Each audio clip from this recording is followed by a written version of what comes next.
వందనాలండి. Hallelujah hallelujah hallelujah praise the lord. Thank you Jesus. Amen. చాలా సంతోషంగా ఉందండి మీ అందరినీ ఈరోజు కలవడము, మీ మధ్యలో నేను సాక్ష్యం పంచుకోవడము చాలా చాలా సంతోషంగా ఉంది నాకు. నేను ఒకటే ప్రార్థిస్తూ ఉన్నాను, ఎందుకంటే అక్క చెప్పింది కదా చాలా ఎట్లాంటి పరిస్థితుల నుంచి వచ్చామో అది మాకే తెలుసు. అట్లాంటిది ఎందుకు చేశాడు దేవుడు మా జీవితాల్లో కార్యాలంటే ఏదో మేము సంతోషంగా ఉండాలా, మాకు ఇది లేదు కాబట్టి మాకు అది ఉండాలా, కరెక్ట్ దేవుడికి ఆ ఉద్దేశం ఉంటుంది. కానీ ప్రతి ఒక్కరి జీవితం పట్ల దేవుడు మహిమపరచబడాలనుకుంటాడు. నా జీవితం పట్ల ఆయన మహిమపరచబడాలనుకున్నాడు. అందుకు నా జీవితంలో దేవుడు ఎన్నో అద్భుతమైన ఆశ్చర్యమైన కార్యాలు చేశాడు. ఫస్ట్ థింగ్ ఏంటంటే అద్భుతమైన కార్యం, నన్ను రక్షణలోకి నిలిచాడు దేవుడు. నేను ఒకటే ప్రార్థిస్తా ఉన్నాను, దేవా ఈ రోజు నేనేమున్నానో అది చూపించుకోవడానికి నేను ఇక్కడికి రావద్దు, నేను ఏం చెప్పినా నీ ఆత్మతో నింపబడి చెప్పాలా సాక్ష్యము, అండ్ నిన్ను మహిమపరచాలి. నేను చెప్పబోయే ప్రతి సాక్ష్యాన్ని బట్టి నిన్ను మహిమపరచబడాలి, నిన్ను ఇలా చూపించాలి దేవా, నన్ను ఇలా తగ్గించుకుంటున్నాను, నిన్ను ఇలా చూపించాలి తండ్రి, అంత గొప్పగా చూపించాలి అయ్యా తండ్రి అని అలా ప్రార్థిస్తూ పూజను కూడా అదే ప్రార్థిస్తున్నాను నేను. దేవుడు నామానికి మహిమ కలుగును గాక. అక్క నాకు కొద్ది సమయం ఇచ్చారు, ఆ సమయంలోనే నా సాక్ష్యం ముగించడానికి నేను ప్రయత్నిస్తాను. నేను ఒక హిందూ బ్యాక్గ్రౌండ్ నుంచే వచ్చానండి. సో అక్క అందరం హిందూసే. సో ఏమైందంటే ఫస్ట్ వానాంటీ వాళ్ళ మదర్ మాసి ఆంటీ త్రూ పెద్దమ్మ కన్వర్ట్ అయ్యారు. పెద్దమ్మ త్రూ పిల్లలు, అక్క వాళ్ళు, అన్నయ్య వాళ్ళు అందరూ, పెద్దనాన్న అందరూ. సో మేము కన్వర్ట్ కాలేదు, మేము ఇంకా హిందూస్గానే ఉన్నాం. మమ్మీ, నేను, చెల్లి, డాడీ.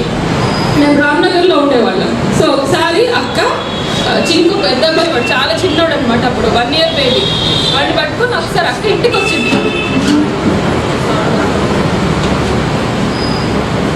సో వాడిని పట్టుకొని అక్క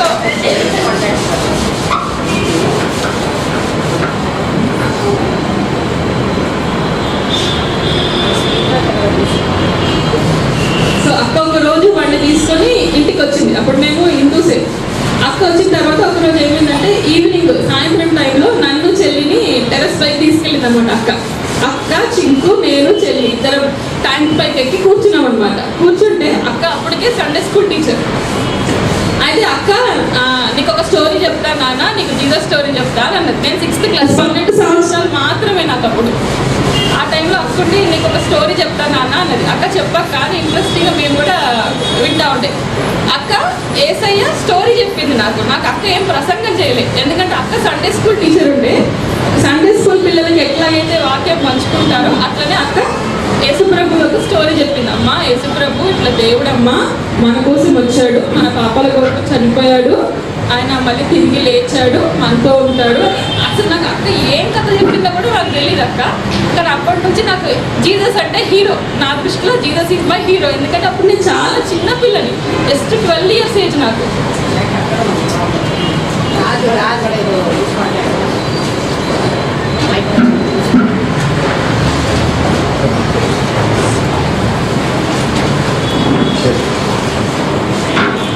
సో అప్పుడు అక్క నాకు స్టోరీ చెప్పిన తర్వాత అప్పటి నుంచి నాకు జీసస్ అంటే ఓ గ్రేట్. నాకు జీసస్ అంటే దేవుడు, నా రక్షకుడు, నాకు అదేం తెలియదు. నాకు 12 సంవత్సరాల పిల్లనే కదా, రక్షకుడు అంటే ఏంటో కూడా నాకు తెలియదు. కానీ యేసయ్య దేవుడు, యేసయ్య గ్రేట్, ఈజ్ గ్రేట్, గ్రేట్ అనుకునేదాన్ని అనమాట. అనుకున్న టైంలో డాడీ అప్పుడు సౌదీలో ఉండేవారు. బాగానే ఉండేది పరిస్థితి. అప్పుడు నేను మంచిగా ఉన్నప్పుడే తెలుసుకున్నాను యేసుప్రభు. నేను మంచి పరిస్థితుల్లో ఉన్నప్పుడు యేసుప్రభుని తెలుసుకున్నాను. ఎందుకంటే నాకేదో ఆయన మిరాకిల్ చేశాడని, అద్భుతమైన కార్యాలు చేశాడని తెలుసుకోలేదు. నేను తెలుసుకున్నాను, నాకు స్టోరీ చెప్పింది నాకు యేసుప్రభు దేవుడు, అంతే నమ్మినాను నేను. ఆ తర్వాత ఏమైందంటే ఒకరోజు మా పరిస్థితులన్నీ తారుమారయ్యాయి. నేను ఒకటి చెప్తున్నా, మా డాడీ కొంచెం అప్పులు చేసేసి, బయటంతా అప్పులు చేసేసి, అప్పుల వాళ్ళు మీదకి వచ్చి మా పైకి వచ్చి మమ్మల్ని బెదిరించడము, ఇలా చేయడం. మా డాడీ అప్పులన్నీ చేసి పారిపోవడము, మేము బయట ఇంటి బయట తాళాలు వేసుకొని ఉండడము, బిక్కుమని అమ్మో ఎప్పుడే అప్పులోడు వస్తాడో, ఎవడేం చేస్తాడో అని భయంతో బయట మాకు తాళాలు వేసేవాళ్ళు అనమాట. అంత భయంతో ఉండేవాళ్ళం. అప్పుడు నేను యేసుప్రభుని ఒకటి అడిగింది, యేసయ్య నాకు హెల్ప్ చేయదండి, నాకు హెల్ప్ చేయదండి. చిన్న పిల్లలకి ఇట్లానే అడిగాను అనమాట. అయితే ఒకరోజు నేను నా చిన్నతనంలో ఎట్లా అంటే కల్కి భగవాన్ని కూడా నేను అప్పుడు చాలా క్రేజ్ క్రేజ్ ఉంటుంది అనమాట, కల్కి భగవాన్ క్రేజ్. ఓకే, కల్కి భగవాన్ని కూడా ప్రేయర్ చేసేదాన్ని, కల్కి భగవాన్ నువ్వు నిజంగా దేవుడు అయితే నాకు ప్రాబ్లమ్స్ అన్నీ తీసేసాయి. ఇంకా వేరే వేరే సాయిబాబాను కూడా మొక్కిన నేను, సాయిబాబా నువ్వు నిజమైన దేవుడు అయితే ఇవన్నీ తీసేసాయి అని చెప్పి.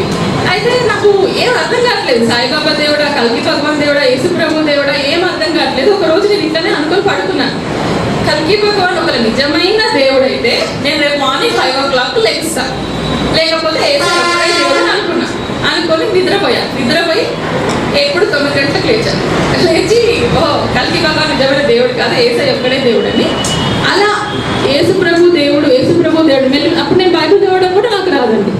ఎందుకంటే అప్పుడు ఆ పరిశుద్ధాత్మ దేవుడు అసలు అంటే కూడా తెలియదు, కానీ పరిశుద్ధాత్మ దేవుడు ఎప్పుడైతే ఆ సువార్త, అక్క చెప్పిన సువార్త నా షోలో పడిందో అది పని చేయడం మొదలుపెట్టింది. ఎందుకంటే అది దేవుడు నిజమైన, యేసు ప్రభు నిజమైన దేవుడు కాబట్టి ఆ పరిశుద్ధాత్మ నాలో పనిచేయడం మొదలుపెట్టింది.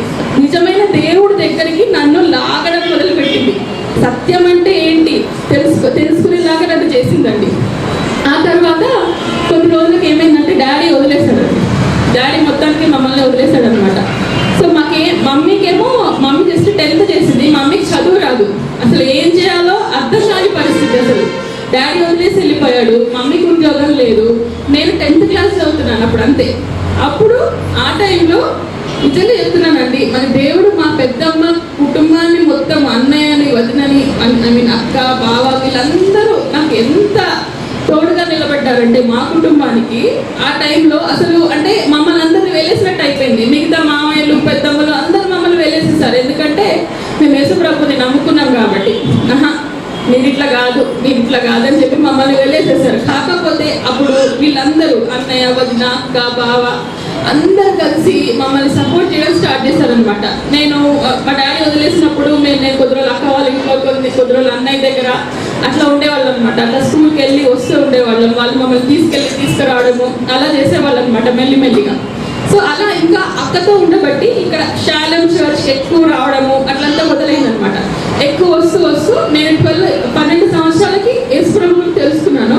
15 సంవత్సరాలకి అసలు యేసు ప్రభు అంటే ఏంటో అసలుగా తెలుసుకున్నాను. బైబిల్ అంటే ఏంటి, యేసు ప్రభు అంటే ఏంటి పూర్తిగా తెలుసుకొని 1998లో నేను జనవరి 1 రోజు నేను చెల్లి ఇద్దరం బ్యాప్టిజం తీసుకున్నామండి. బ్యాప్టిజం తీసుకున్నాం, కానీ మమ్మీకి తెలియదు, మమ్మీకి చెప్పలేదు. మమ్మీకి చెప్తే చంపేస్తుంది మమ్మల్ని. సో మమ్మీకి చెప్పలేదు, కానీ పొట్టు తీసేసామన్నమాట. పొట్టు తీసేసి మమ్మీ ఏమంటుందంటే వీళ్ళు యేసు ప్రభుని నమ్ముకున్నారు కాబట్టి పొట్టు తీసేసిండ్రు. మమ్మీ స్ట్రిక్ట్గా చెప్పింది, మీరు బ్యాప్టిజం మాత్రం తీసుకోవద్దు, మీరు చర్చికి వెళ్ళండి, మీరు పాటలు పాడండి, మీరు ఏమన్నా చేయండి, కానీ బ్యాప్టిజం మాత్రం తీసుకుంటే నేను చచ్చినంత ఉంటాను కదమ్మ. అప్పటికి తీసేసుకున్నాం. సరే మనకు అమ్మ చెప్పింది కానీ మనకు అసలైన దేవుడు ఉన్నాడు కదా, ఆయన ఇంపార్టెంట్ కదా అని అనుకున్నాం. బ్యాప్టిజం అయితే తీసేసుకున్నామండి. ఆ తర్వాత నా జీవితంలో దేవుడు నన్ను 10th పాస్ చేయించాడండి. 10th పాస్ అయిన తర్వాత ఇంటర్మీడియట్ ఏం చేయాలో నాకు అర్థం కావట్లేదు, నాకు చదవాలా వద్దా అసలు ఏం చేయాలో నాకు అర్థం కావట్లేదు. అట్లాంటి టైంలో మా మామయ్య వాళ్ళు ముందుకు వచ్చి, నేను మీకు ఫీజు కడతానమ్మా, నువ్వు ఇంటర్ చేయని చెప్పారనమాట. అప్పుడు చెల్లి కొంచెం డల్ అనమాట. చెల్లికి అప్పటి చిన్నప్పటి నుంచే ఉద్యోగం చేయడం మొదలు పెట్టింది. నాకు చదవాలని ఆశ ఉంటే సరిపోతుంది అండి, డబ్బులు ఉండాలి కదా. కానీ దేవుడు హృదయ వాంఛలను తీర్చే దేవుడు. వేరే నాకు అనిపించచ్చు నాకు అంత అవసరమా అని, దేవుడికి అనిపించలేదు ఈమెకు అంత అవసరమా అని. ఈమెకు అవసరం అనిపించింది దేవుడికి. అందుకని దేవుడు మా మామయ్యలు డబ్బులు కడితే నేను ఇంటర్మీడియట్ చదవానండి. ఇంటర్మీడియట్ సక్సెస్ఫుల్గా పూర్తి చేశాను. అమ్మ ఒక హాస్టల్లో చిన్న పని చేసేది. మేము ఎట్లాంటి పరిస్థితి వచ్చామంటే అండి, అమ్మ రోజు హాస్టల్లో ఫుడ్ తీసుకొచ్చేది మా కోసం భోజనం. అమ్మ ఎప్పుడు వస్తుందా అని గేటు ముందు ఎదురు చూసేవాళ్ళం ఆకలికి. అమ్మ ఎప్పుడు వస్తుందా, అమ్మ ఎప్పుడు ఫుడ్ తీసుకొస్తుందా, తిన్నామని. ఇంట్లో 10 రూపాయలు కూడా ఉండేవి కావు అసలు. అట్లాంటి సమయంలో దేవుడు కానీ ఒక్కటమ్మాను, నా తండ్రి వదిలేసినా కూడా నా దేవుడు నన్ను వదిలిపెట్టాడు. నేను నమ్ముకున్న దేవుడు నిజమైన దేవుడు. ఆయన నాకు తల్లి, ఆయన నాకు తండ్రి. ఆయన నాకు తండ్రి. ఎన్నోసార్లు బాధ అనిపించేది, తండ్రులు తమ బిడ్డల్ని స్కూటర్ మీద ఎక్కించి దగ్గర తీసుకెళ్తే మా డాడీ ఎక్కడ పోయిండు అసలు. మా డాడీ నన్ను నేను చిన్న వయసులో మా రెస్పాన్సిబిలిటీ తీసుకొచ్చిన మా డాడీ ఎక్కడ పోయిండు. మా డాడీ ఉంటే బాగుండేది, నేను ఎంత ఒంటరిదానిగా ఉన్నాను, నాకు తండ్రి నేను ఉన్నా లేదంటే అని ఎన్నిసార్లు బాధపడేదాను. కానీ యేసు ప్రభు నేను ఉన్నానమ్మా, నేను నీ తండ్రిని, నేను నీ తల్లిని అని ఎన్నోసార్లు దేవా నువ్వే నా తండ్రి, నువ్వున్నా నాకు ప్రతి పరిస్థితుల్లో అనుకునేదాన్ని. అప్పుడు ఇంటర్మీడియట్ అయిపోయింది. ఇంటర్మీడియట్ అయిపోయిన తర్వాత నేను అమ్మతో అన్నా, అమ్మ నాకు డిగ్రీ చేయాలని ఉందమ్మా అంటే అమ్మ అన్నది, అమ్మ నీకు పరిస్థితి తెలుసు కదమ్మా, నువ్వు డిగ్రీ చేసేంత లేదు పరిస్థితి, నువ్వు ఉద్యోగం చూసుకో ఎక్కడన్నా ఒక దగ్గర, నువ్వు మెల్లిగా చదువుకుంటుంది ఓపెన్ యూనివర్సిటీలో అన్నదమ్మా. అంటే సరే అని, సరే అమ్మ నేను ఉద్యోగం చూసుకుంటాను, ఓపెన్ యూనివర్సిటీలో డిగ్రీ చేసుకుంటాను. నాకేమో చదవాలని ఉండే అనమాట, ఇంకా చదవాలి. మా ఇంటర్మీడియట్లో అందరూ కలిసి అరే నేను ఎంసెట్ రాస్తున్నా, నేను ఇంజనీరింగ్ చేస్తాను, నేను డాక్టర్ అవుతా అని అందరూ అంటూ ఉంటే నేను మనసులో అనుకునేదాన్ని అది నాకు కాదులే నేనేదో ఒక ఉద్యోగం చేసుకుంటా అని అనుకునేదాన్ని అనమాట. ఎప్పుడు నేను అది నాకు కాదులే అని అనుకునేదాన్ని, ఏసయ్య ఎందుకు అది నీకే అంటుండే. నాకు అదే అర్థమవుతుంది, ఇది నాకు కాదు, నాకు వర్తించదు, నేను అంతకు నేను అర్హురాన్ని కాదు అని అనుకుంటాను, అదే నాకు చేస్తుండే యేసుప్రభు. నేను అనుకునేదాన్ని నేను ఏంటి ఏసయ్య, అసలు నేను ఎవరు, పూర్ణిమ ఎవరు, అసలు ఎవరైనా నువ్వు నాకు చేయాలి అని అనుకునేదాన్ని అనమాట. అప్పుడు పికగా ఇక్కడ సెయింట్ పాల్ స్కూల్ ఉండే కదండి, అక్కడ అక్క చేసేది ఆల్రెడీ జాబ్. అప్పుడు అక్క నాకు పెట్టించింది అనమాట, టీచర్గా పెట్టించింది. ఇంటర్మీడియట్ చేసిన తర్వాత స్కూల్లో జాబ్ చేస్తాను నేను. కొద్ది రోజులు జాబ్ చేస్తుంటే మా ఫ్రెండ్ వచ్చింది. అప్పుడు ఈ స్కూల్లో టీచర్స్ అందరూ అమ్మ నువ్వు చిన్న పిల్లవి, నీకు భవిష్యత్తు ఉంది, నువ్వు ఎంసెట్ రాయమ్మా, నువ్వు ఎంసెట్ రాయంటే ఎంసెట్ నా వల్ల కాదండి, ఇంజనీరింగ్ నా వల్ల కాదండి, నాకు ఫాదర్ లేరు, నేను చెల్లియే కుటుంబాన్ని పోషించాలండి అని అంటే పర్వాలేదమ్మా నువ్వు రాయి, ఫ్రీ సీట్ ఉంది కదా అనేవాళ్ళు. సో ఒకసారి నేను ఇట్లా ఓపెన్ యూనివర్సిటీ కోసం కోటి సైడ్ వెళ్తా ఉన్నానండి డిగ్రీ కాలేజెస్కి మా ఫ్రెండ్ తీసుకొని. ఎక్కడ కాలేజ్ అటెండ్ కాకుండా జస్ట్ ఎగ్జామ్స్ రాసి వచ్చేటట్టు మాట్లాడుకున్నాను అనమాట. ఆవిడ ఒక కాలేజ్ మాట్లాడుకొని వచ్చిన. అయితే మా ఫ్రెండ్ వచ్చి అన్నది రావే ఎంసెట్ క్లాసెస్ వద్దాము, మనం పోయేసి వద్దాం రావే అని అంటే నా వల్ల కాదే ఎంసెట్ ఇంజనీరింగ్ ఎవరు కడతారు ఫీజులు, నేను రానుకో అంటే రావే నువ్వు రాయవే బలవంతంగా నన్ను బలవంతం చేసింది. ఒకరోజు నేను నిద్రపోయి ఉన్నానండి. నిద్రపోతే నాకు దర్శనంలో ఇట్లా మన శాలం బైబిల్ చర్చ్ ఎట్లా ఆర్చ్ ఉందో ఆ ఆర్చ్ కనబడింది. JNTU అని, జవహర్లాల్ నెహ్రూ టెక్నాలజికల్ యూనివర్సిటీ అని పెద్ద ఆర్చ్ కనబడింది. నేను సడన్ గా కళ్ళు ఓపెన్ చేసి ఏంటి JNTU అని చూపిస్తున్నావు, ఇది ఇంజనీరింగ్ కాలేజ్ది కదా, నువ్వు నాకు చూపిస్తున్నావు ఏంటి అని అనుకున్నా. సో మా ఫ్రెండ్ వచ్చి రావే పోదాం పద అప్లై చేసుకొని వద్దాం పదా అని తీసుకెళ్ళింది. అప్లికేషన్ పోయి అప్లై చేసేసి వచ్చిన తర్వాత అప్లికేషన్ ఇవ్వడానికి పోయినప్పుడు నాకు ఏదైతే దర్శనంలో వచ్చిందో ఆ JNTU అదే దర్శనం కాలేజ్ చూసాను నేను. అప్పుడు అనిపించింది దేవుడికి ఏదో ఉద్దేశం ఉంది అని చెప్పి. ఆ తర్వాత నాకు హాల్ టికెట్ వచ్చింది, ఎగ్జామ్ రాసా, ఎంసెట్ ఎగ్జామ్. ర్యాంక్ ఎంత 1,127,000. 1,127,000కి అసలు ఫ్రీ సీట్ కూడా రావడం చాలా కష్టం అనమాట. కానీ ఆయన నేను స్కూల్ జాబ్ చేస్తూనే ఉన్నానండి, స్కూల్ జాబ్ చేస్తూనే ఉన్నా. దేవుని ముందే చెప్పా, నేను ఇంజనీరింగా అంత లేదేసయ్యా, నువ్వు నన్ను ఎందుకు రాయిపించినావు అసలు ఎంసెట్ ఎగ్జామ్ అని చెప్పి నేను అన్నా. దేవుడికి నేను చెప్తున్నా అసలు నాకు అంత సీల్ లేదేసా, చెప్పాలంటే నాకు అంత సీల్ లేదేసయ్యా నేను అనుకుంటున్నా. ఒకరోజు ర్యాంక్ కార్డ్ వచ్చింది. ర్యాంక్ కార్డ్ వచ్చిన తర్వాత నాకు కాల్ లెటర్ వచ్చింది కౌన్సిలింగ్కి రమ్మని. సో ఒక సార్ నేను కౌన్సిలింగ్కి వెళ్ళిన తర్వాత అక్కడ పోయిన తర్వాత నేను కూర్చున్న తర్వాత అబ్బా లేవమ్మా నీకు అసలు ఫ్రీ సీటే లేదమ్మా, నీకు సీటే లేదమ్మా. అయితే నేను ఒక మమ్మీకి చెప్పా, మమ్మీ ఇట్లా నాకు ర్యాంక్ వచ్చిందంటే మమ్మీ అన్నది నువ్వు ఇంజనీరింగ్ చేయి, కాకపోతే ఒకటి గుర్తుంచుకో, నీకు ఫీజు కట్టడానికి ఫీజు లేదు, నువ్వు సంపాదించి తెస్తేనే ఇల్లు గడుస్తుంది, అట్లాంటి పరిస్థితి ఇల్లు, నువ్వు గుర్తుపెట్టుకో అన్నది మమ్మీ. సరే మమ్మీ అనుకున్నా నేను, దేవుడు సహాయం చేస్తాడు, నాకు దేవుడు దర్శనం ఇచ్చిండు అంటే నాకు ఏదో ఒక సహాయం చేస్తాడు అని నేను అనుకొని కౌన్సిలింగ్కి వెళ్ళి వెళ్తున్నాను అనుకున్న, దేవా నా కాలేజ్ ఎట్లుండాలంటే నేను కాలేజ్ చేస్తూ ఉద్యోగం కూడా చేసుకునేలాగా ఉండాలి ఏసయ్య, నాకు అట్లాంటి కాలేజ్ రావాలనుకున్నాను. అనుకున్న అసలు ఏం సీటు ఏ సీట్ తీసుకోవాలో కూడా నాకు అర్థం కాలేదు.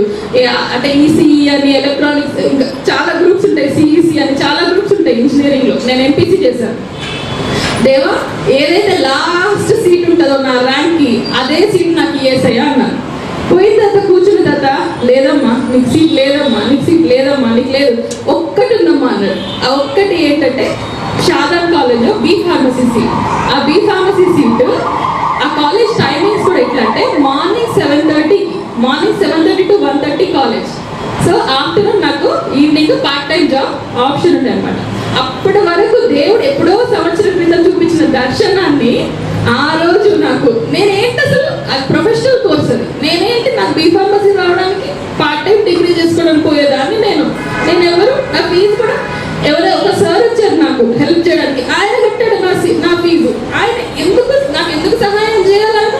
ఎందుకు సహాయం చేయాలనుకున్నా నేను.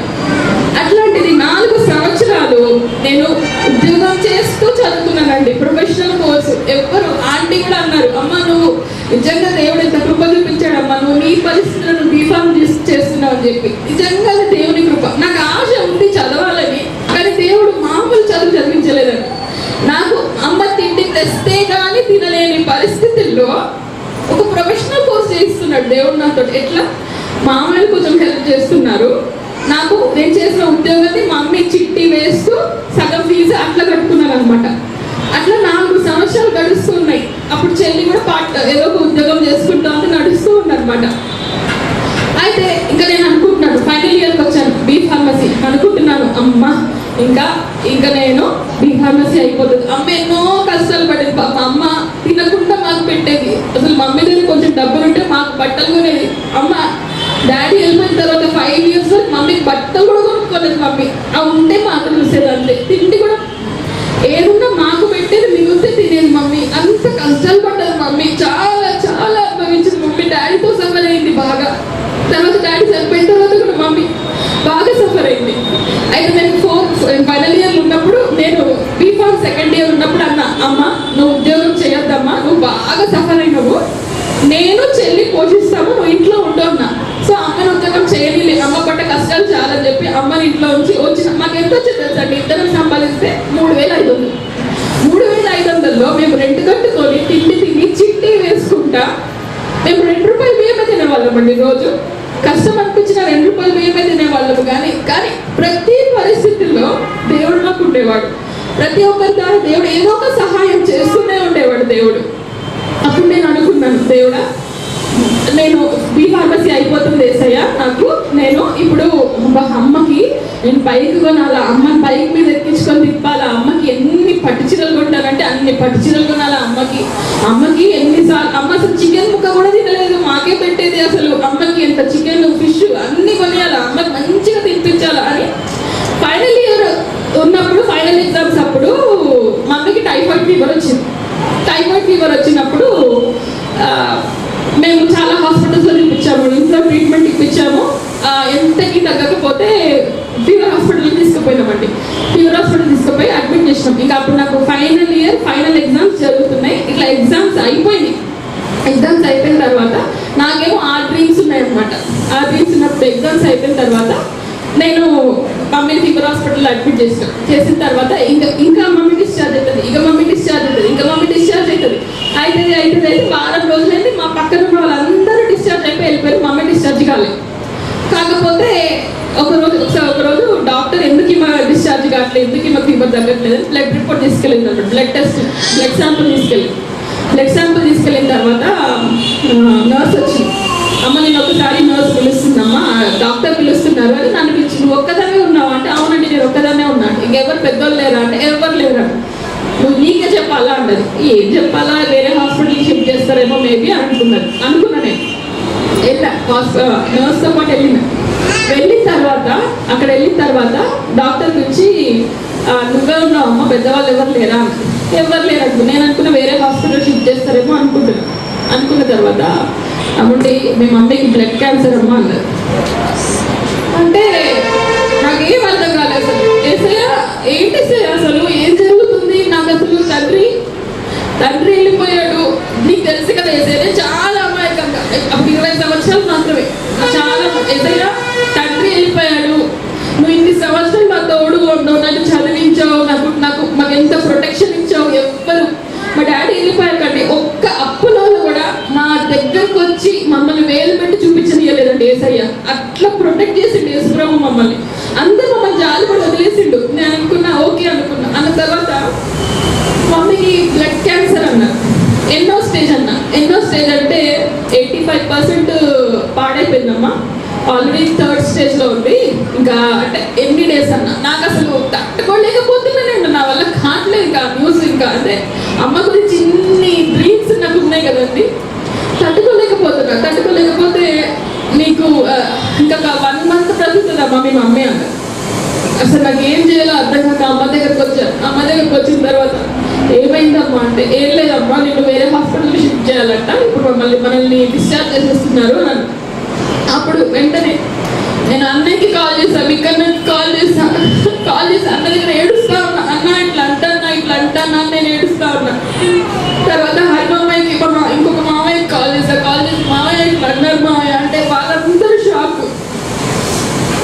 అయిన తర్వాత అప్పుడు మమ్మీని డిశ్చార్జ్ చేశాక మేము ఇంటికి వచ్చేసిన తర్వాత మమ్మీకి ఒక రోజులో తెలిసిపోయింది. అక్క పింకక్క అన్నయ్య పెద్దన్నయ్య అందరు కలిసి క్యాన్సర్ హాస్పిటల్కి తీసుకెళ్ళారు మమ్మీని. అందరూ నో యూస్ అని చెప్పేశారు. ఆ తర్వాత మమ్మీ ఇంకా 1 monthకి చనిపోయింది. 1 month నాకు అర్థం కాలేదు, నేను చెల్లి మిగిలిపోయాం. ఒకటే అనుకున్నా, ఏసయ్య ఈ ప్లాన్ ఏంటి ఏసయ్య? నేను ఒకటి చెప్తానండి, యేసు ప్రభువుని నమ్ముకుంటే కష్టాలు రావు. అట్లా అనుకుంటే యేసు ప్రభువుని నమ్ముకోవాలందరికీ ఏ కష్టాలు ఉండవు. మన కష్టాలలో నిజమైన దేవుడిని నమ్ముకున్నామా లేదా అనేది ఇంపార్టెంట్. మీరు గుళ్ళు తిరగచ్చు, లేకపోతే చెట్లు పుట్టలు అన్ని తిరుగుతారు. చాలా మందికి చాలా కష్టాలు ఉంటాయి, అది మాత్రం నేను అస్సలు ఒప్పుకోను. యేసు ప్రభువుని నమ్ముకుంటే కష్టాలు రావటం ఏంటండి? యేసు ప్రభువుని నమ్ముకుంటే కష్టాలు ఎందుకు వస్తాయి? అట్లా అందరూ సుఖంగా ఉన్నారా? అందరూ సంతోషంగా ఉన్నారా? లేదు. నా పరిస్థితిలో దేవుడు నన్ను ఎంచుకున్నాడు. నేను యేసు ప్రభువుని ఎంచుకోలేదు, యేసు ప్రభువు నన్ను ఎంచుకున్నాడు. నా బిడ్డ నేను నీకున్నా, నీ పరిస్థితుల్లో నేను నీకున్నా అని. నేను లేకపోతే ఏ సాయిబాబానో ఎవరినో మొక్కుతూ గుండ్రంగా తిరుగుతూ ఉండేదాన్ని, ఆ గుళ్ళు ఇవి అవి అని. కానీ ప్రతి పరిస్థితిలో నేను మాత్రం యేసు ప్రభువుని ఎప్పుడు అవమానించలేదు. ఇట్లా ఎందుకు చేసినావు, నువ్వు ఇట్లా ఎందుకు చేసావు నేను అవమానించలేదు. ఎందుకు? ఆయన నాకు ఉన్నాడు కదా, ఆయనకు తెలుసు ముందే. కాబట్టి ఆయన ముందే నన్ను నా చెల్లిని రక్షించుకున్నాడు.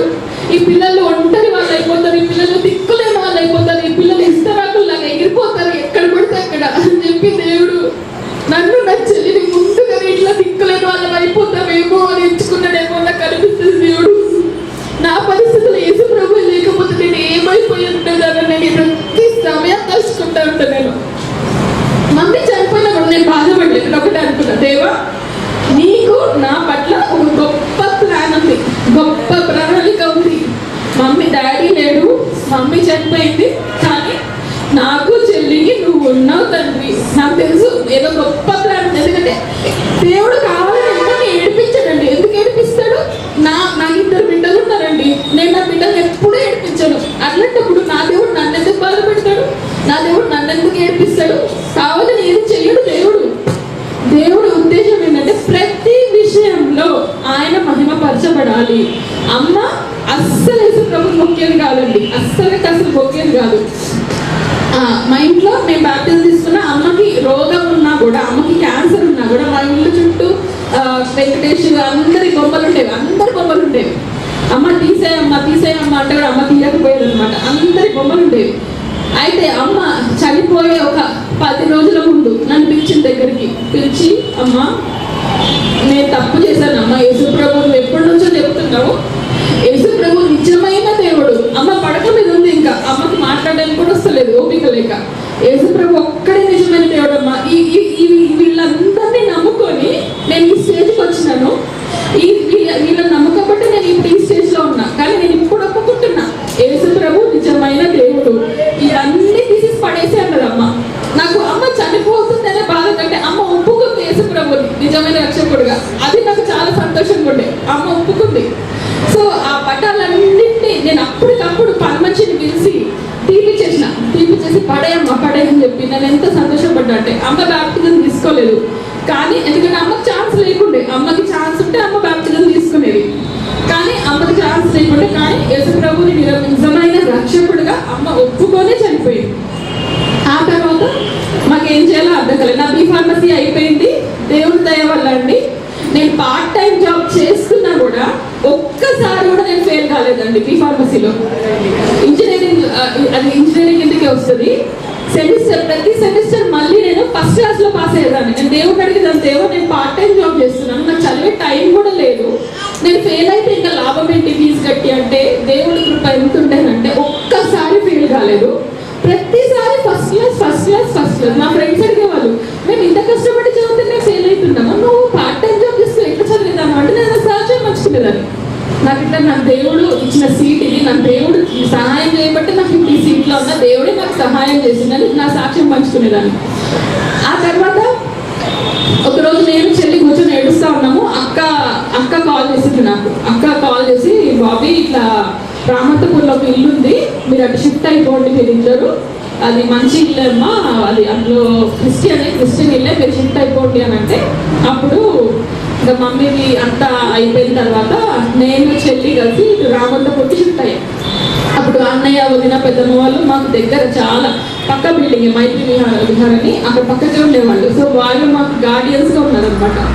సో అప్పటి నుంచి నాకు ఆంటీ కూడా చాలా ఆంటీ, ఒక నాకు చెప్పాలంటే తల్లి లేదు కానీ ఆత్మీయ తల్లులు చాలా మంది ఉన్నారు నాకు. ప్రతి సమయంలో దేవుడు ఒక తల్లి నాకు పెడుతూ ఉన్నాడు. నేను ఒకటే అంటే నా తండ్రి ఒక తల్లిగా, నా తండ్రిగా ప్రతి సమయంలో నాకు సహాయం చేస్తూ వచ్చాడు దేవుడు.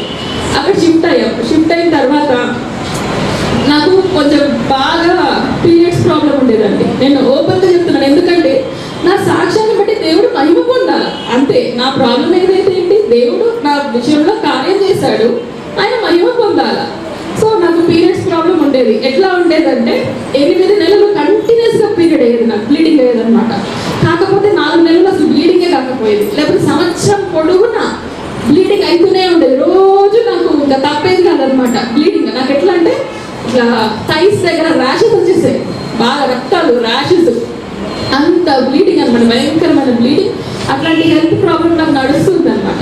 నడుస్తున్నప్పుడు యాక్చువల్గా నాకు అప్పుడు బీఫార్మసీ అయిపోయింది, ఇంకా నాకు జాబ్ కోసం వెతుకుతున్నాను అనమాట. జాబ్ కోసం వెతుకుతా ఉంటే దేవుడి వల్ల నాకు ఒక నారుపల్లిలో దేవుడు ఒక ఉద్యోగం ఇచ్చాడండి. మేము దిగిన ఇల్లు ఎట్లుండేదంటే పైన ప్రార్థనలు జరుగుతుండేవి అనమాట. కింద ఓనర్ క్రిస్టియన్, పక్కన టెనెంట్స్ అందరూ క్రిస్టియన్స్. పైన ప్రార్థన ఏది బాగా ఇట్లా హోలీ స్పిరిట్ అనాయింటింగ్ తోటి బాగా ప్రార్థన జరుగుతూ ఉండేది. ప్రేయర్ వారియర్స్, ఇప్పుడు ఎట్లా మీరు ఒక ప్రేయర్ గ్రూప్, అక్కడ ఒక ప్రేయర్ గ్రూప్ ఉండేది అనమాట. కంటిన్యూస్ వాళ్ళు ప్రార్థన చేస్తూనే ఉండేవాళ్ళు. మేము 2 ఆడపిల్లలు ఇంట్లో ఉంటున్నామని కానివ్వండి, ఎప్పుడు కూడా అండి ఇంకొకరి చూపు మా మీద పడనీయలేదండి దేవుడు. ప్రతి సమయంలో దేవుడు మమ్మల్ని ప్రొటెక్ట్ చేస్తూనే ఉన్నాడు. ఎప్పుడు కూడా 2 ఆడపిల్లలు ఉన్నారు, ఏమన్నా జరగవచ్చు కదండి. సో ఒక్కరి చెడ్డ చూపు కూడా మా మీద పడలేకుండా దేవుడు నాకు అప్పుడు ఒక మంచి ఉద్యోగం ఇచ్చాడు. ఉద్యోగం ఇచ్చిన తర్వాత ఒక 2 సంవత్సరాలు అక్కడ పనిచేశానండి. తర్వాత చెల్లి 8th class, just 8th class చదివింది. తనకి ఎక్కడ ఉద్యోగం వస్తుందంటే ఉద్యోగం వచ్చే ఛాన్సే లేదు తనకు. మాది కూడా ఇప్పుడు ఎట్లంటే 2 ఉద్యోగం చేస్తేనే మా రెంట్, మళ్ళీ నేను కూడా మమ్మీ లాగా చిట్టి పొదుపు. మమ్మీ ఏం నేర్పించిందంటే అండి, నువ్వు కష్టాల్లో ఉంటే పచ్చడన్న వల్ల తిని బ్రతుకు, కానీ అప్పు చేసి బిర్యానీ తినదు, అప్పు చేసి తిండి తినద్దు, మమ్మీ అప్పులు చేయొద్దు అనేది మాత్రం ఒకటి నేర్పించిందండి. నీకు 10 రూపాయలు లేకపోతే నీకు పచ్చడన్న తిని ప్రశాంతంగా బ్రతుకుతాను. నువ్వు 100 రూపాయలు అప్పు చేసి బిర్యానీ తిన్నావంటే నీకు ఆ ప్రశాంతత ఉండదు, అప్పు మాత్రం చేయొద్దు అని మమ్మీ స్ట్రిక్ట్గా చెప్పింది అనమాట. సో అట్లా వచ్చిన కొంచెం జీతంతో పద్ధతిగా బ్రతికే వాళ్ళం అండి. అమ్మ చాలా క్రమశిక్షణ పెట్టేది. మమ్మీ క్రమశిక్షణ చేసేటప్పుడు మాకు విసుగొచ్చేది, అమ్మ ఎందుకు ఇంత స్ట్రిక్ట్గా ఉంటుందని. కానీ ఆ క్రమశిక్షణ తల్లిదండ్రులు లేనప్పుడు నాకు పనికొచ్చిందండి. సో అంత పద్ధతిగా ఉద్యోగం చేస్తూ మేము వెళ్తూ దాచుకుంటూ అట్లా చేసుకునేవాళ్ళు. ఆ తర్వాత నాకు ఒకసారి ఏమైందంటే, నేను ప్రార్థిస్తా ఉన్నాను, దేవా నాకు ఇక్కడితో ఆపకుండా నాకు ఇంకొక ఉద్యోగం చూపించండి ఏసయ్య, నాకు ఇంకొక ఉద్యోగం చూపించండి ఏసయ్య అని ప్రార్థిస్తా ఉన్నాను. ఆ ముందు ఉద్యోగంలో నాకు కొలీగ్స్తో కొంచెం ప్రాబ్లం అయిందండి, చాలా ప్రాబ్లం అయ్యి నేను ఒకటే ప్రార్థించాను. నాకు ఒకటి ఏముంటుందంటే, యేసు ప్రభుని నాకు ఫలానా కావాలని అడగొచ్చా అడగొద్దా, నాకు ఇలా కావాలని అడగొచ్చా అడగొద్దా, అమ్మో దేవుడు ఏమనుకుంటాడు, నీకు కావాలి, నీకు ఇట్లా ఫలానా కావాలా అని అనుకుంటాడేమో దేవుడు అని నాకు అనిపించేది. నాకు ఒకటి నమ్మాను, దేవుడు హృదయ వాంఛలు తీర్చే దేవుడు. అప్పుడు ఎందుకంటాడు దేవుడు హృదయ వాంఛలు తీర్చే దేవుడు అని ఇంకోటి మా పాస్టర్ గారు కూడా అనేవాళ్ళు, అమెరికాలో పాస్టర్ గారు, నీ హృదయ వాంఛలు దేవుని దృష్టిలో సరి అయినవైతే దేవుడు ఖచ్చితంగా తీరుస్తాడు అని. సో నేను ఒకటే అడిగాను అనమాట, నా జాబ్ విషయం, దేవా నాకు ఎట్లాంటి ఉద్యోగం కావాలంటే, ఈ అమ్మాయి పలానా దగ్గర ఉద్యోగం చేస్తుందంటే అట్లా అమ్మాయి పలానా దగ్గర ఉద్యోగం చేస్తుందని ఇట్లా గొప్పగా చెప్పుకోవాలి ఏసయ్య అని చెప్పి, అలాంటి ఆఫీస్లో కావాలా, నాకు మంచి బాస్ కావాలా, ఎంత కూడా మంచిగా పలకరించే దొరకరు, కానీ నేను అడుగుతా దేవుడు చిత్తం అనుకున్నా. మంచి బాస్ కావాలా, నేను 5 రోజులే పని చేయాలి వారానికి, మంచి జీతం ఉండాలి ఏసయ్య, అన్ని విధాలుగా అడిగానండి. అడిగాను, ఎందుకంటే నాకు ఉంది కోరిక ఉన్నప్పుడు దేవుడిని ఎందుకు అడగద్దు అనుకున్నా. అడిగిన తర్వాత అది ప్రార్థన చేస్తూ ఉంటే దేవుడు నేషనల్ ఇన్స్టిట్యూట్ ఆఫ్ న్యూట్రిషన్ అండి, ఇక్కడ ఎంత ఆనకాలు ఉంది, అక్కడ దేవుడు అనుకోని రీతిగా నేను ఇంటర్వ్యూ అటెండ్ అయ్యాక దేవుడు నాకు అందులో ఉద్యోగం ఇచ్చాడండి. ఎట్లా అంటే ఎవరికి చెప్పినా అబ్బో ఎన్ఐ అని అంటారు. మంచి బాస్ అండి, ఎంత మంచి బాస్ అంటే ప్రేమగా మాట్లాడతాడు. అది 5 day వీకే. నాకు కాలేజ్ అట్లనే వచ్చింది, నేను ఎట్లా అడిగానో అట్లా కాలేజ్ వచ్చింది, ఉద్యోగం ఎట్లా అడిగానో అట్లా ఉద్యోగం వచ్చింది అనమాట నాకు. సో అట్లా ఆ తర్వాత నాకేమైపోయిందంటే జీవితంలో ఒక భయం అనేది ఉండిపోయింది. డాడీ వెళ్ళిపోయాడు, మమ్మీది ఇట్లా అయింది, ఎప్పుడైనా నా లైఫ్లో ఏమన్నా జరగవచ్చు, అమ్మ ఇప్పుడు చెల్లి బయటికి వెళ్ళి చెల్లి వస్తుందో రాదు, నేను బయటికి వెళ్ళాలి నేను వస్తాను, ఒకలాంటి ఇన్సెక్యూరిటీ ఉంది. ఎప్పుడైనా నా జీవితంలో ఏమైనా జరగవచ్చు అని ఒక భయం బాగా ఉండేదన్నమాట నా జీవితంలో. నాకు యేసుప్రభు నాకు తల్లిగా తండ్రిగా నాకు తోడుగా ఉండేవాడు. ప్రతి విషయంలో మాకు ఏ అవసరం, తల్లి లేకపోయినా తండ్రి లేకపోయినా మా ప్రతి అవసరాలు అక్కర్లు ప్రతిదీ తీరుస్తూ ఉండేవాడు దేవుడు. ఎప్పుడు కూడా అండి మమ్మీ డాడీ లేరు, నిజంగా దేవుని బ్లెస్సింగ్, నా గొప్పతనం కాదు. 10 రూపాయలు ఎవరిని అప్పడగలేదండి. తల్లిదండ్రులు లేరు కాబట్టి మాకు అడగాల్సి వస్తుందేమో అట్లాంటి పరిస్థితి. 10 రూపాయలు కూడా ఎవరిని అప్పడగకుండా బ్రతికినామండి. కాకపోతే ఆ ఇన్సెక్యూరిటీ ఉండేది బాగా, ఏమవుతుందో అని చెప్పి. ఒకరోజు నేను ఎవ్రీడే బైబుల్ చదువుతూ ఉంటే జెరమయా చాప్టర్ 22 ఇర్మయా గ్రంథం 22వ అధ్యాయం చదివాను. నాకేం అర్థం కాలేదు. ఇర్మయా గ్రంథంలో నాకు అప్పుడులో ఏం చదివినా ఏమీ అర్థం కాకపోయింది అనమాట. కానీ బైబుల్ చదవాలని చదివేదాన్ని. ఒకరోజు చాలా బాధగా ఉన్నప్పుడు నాకు నేనన్న దేవా ఇప్పుడు నాతో ఏమైనా మాట్లాడు. ప్రతి విషయంలో అండి నాకు ఏది అవసరమో దేవుడిని బైబిల్లోంచి వాక్యం అడిగేదాన్ని. నేను ఏ పాస్టర్ దగ్గరికి వెళ్ళేదాన్ని కాదు, మీరు చెప్పండి దేవుడి చిత్తం ఏంటో, నేను ఒకటే అనుకునేదాన్ని, దేవుడు నాతో మాట్లాడతాడు. ఎందుకు మాట్లాడాడు దేవుడు? నాకేమైనా అవసరం ఉంటే నాతో డైరెక్ట్గా మాట్లాడతాడు. బైబిల్ ఉంది కదా, దేవుడు నా దగ్గర బైబిల్ నుంచి మాట్లాడతాడని చెప్పి నా కాలేజ్ విషయంలో దేవుడు సిస్టర్ మీరు ఒకసారి సామ్స్ 20 నుంచి చదవగలుగుతారా? నా దగ్గర ఇంగ్లీష్ బైబిల్ ఉందండి.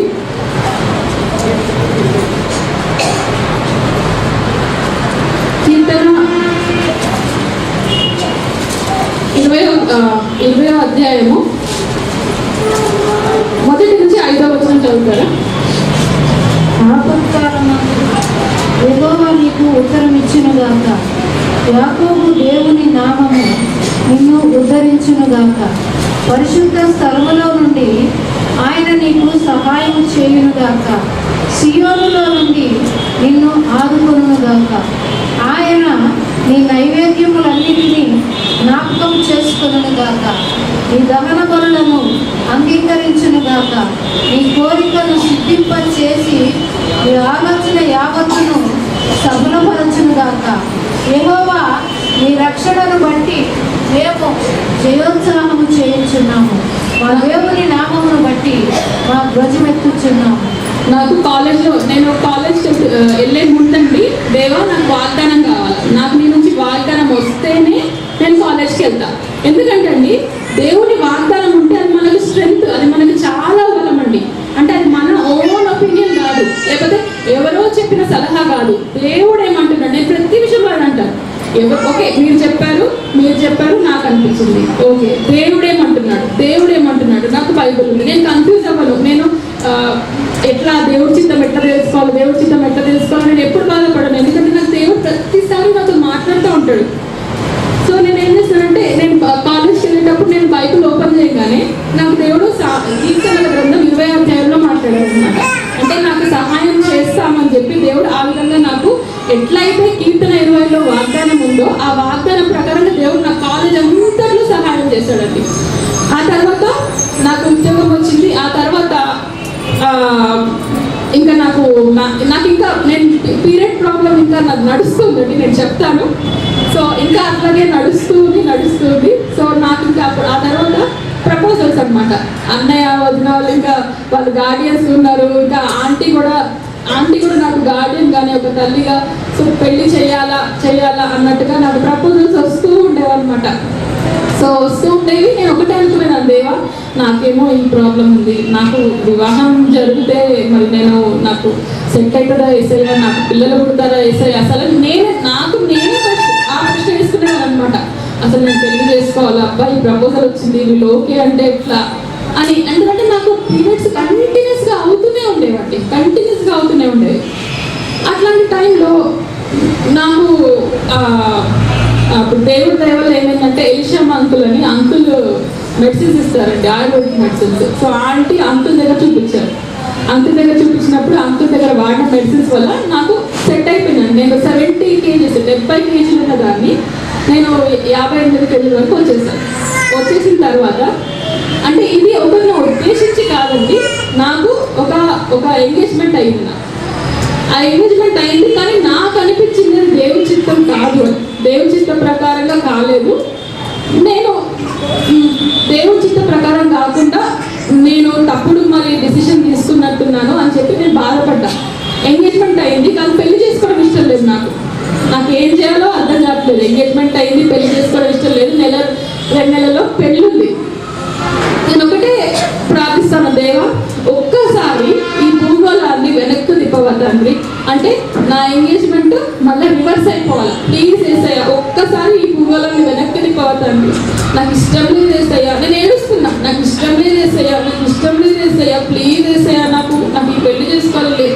నాకు ఎందుకో తెలియదు. నేను ఒప్పుకున్నది. కాకపోతే అసలు కొన్ని పరిస్థితుల ప్రభావాలు నేను ఒప్పుకున్నాను. కాకపోతే నాకు అర్థం కావట్లేదు ఏం చేయాలని చెప్పి. సో ఒక్కసారి భూగోళాన్ని వెనక్కి తిప్పేసాయా, నాకు పెళ్లి చేసుకోవడం ఇష్టం లేదు అని అనుకున్నప్పుడు నిజంగానే దేవుడికి అసాధ్యమైనది ఏదీ లేదండి. దేవుడికి అసాధ్యమైనది ఏదీ లేదు. దేవుడు నిజంగానే భూగోళాన్ని వెనక్కి తిప్పలేదు, కానీ ఉన్నది లేనట్టుగా లేనిది ఉన్నట్టుగా చేయగల దేవుడు. ఆయనకు అసాధ్యమైనది ఏదీ లేదు. ఆ ఎంగేజ్మెంట్ దేవుడు మరి బ్రేక్ అయ్యేలాగా చేశాడండి. నాకు ఇష్టం లేని పెళ్ళి జరగకుండా నేను ఒకటే అనుకునేదాన్ని, నాకు తల్లి తండ్రి లేరు కదా యేసయ్య, నాకు మరి ఎవరు హెల్ప్ చేస్తారని. అలా ఫ్యామిలీ సపోర్ట్ అందరూ ఉండేది, కానీ నాకు ఎక్కువ యేసు ప్రభువే చేయాలా, యేసు ప్రభు హెల్ప్ చేయాలి, నాకు ఆయన ఉండాలా, ఆయన చిత్తం నాకు తెలియాలా, ఆయన మాట ప్రకారంగా నేను పోవాలని చెప్పి. ఆ పరిస్థితిలో అది ఎంగేజ్మెంట్ బ్రేక్ అయిందండి.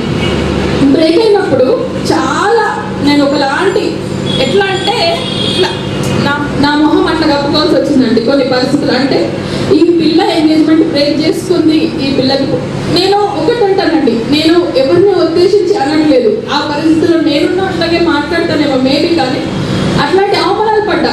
నేను నా మొహం ఇట్లా కప్పుకున్నా అంటే అసలు నాకు ఏం చేయాలో అర్థం కాకపోయేది. అసలు ఫంక్షన్లో అయితే బయటికి రాలేకపోదు, ఎందుకంటే ఈ పిల్ల ఎంగేజ్మెంట్ బ్రేక్ చేస్తుంది, ఈ పిల్లకి పొగరు ఎక్కువ అనే అవమానంలోకి నేను వెళ్ళిపోయినాను అనమాట. ఈ పిల్లకి పెళ్లి కాదు, ఈ పిల్లకి ఎవడు రాడు, అసలు మంచివాడు అసలు దొరకడు అనే అవమానంలో నేను ఉండేదాన్ని అనమాట. అసలు మొహం ఇట్లా కిందికి వేసుకుని ఉండేదాన్ని, ఎవరికి మొహం చూపించకపోయేదాన్ని. కానీ దేవుడు ఒక్కటే మాట్లాడేవాడు, నిన్ను సిగ్గుపరచను, నిన్ను బైబిల్లో ఎన్ని చోట్ల ఉందండి, నిన్ను సిగ్గుపరచను, నిన్ను అవమానించను అని దేవుడు.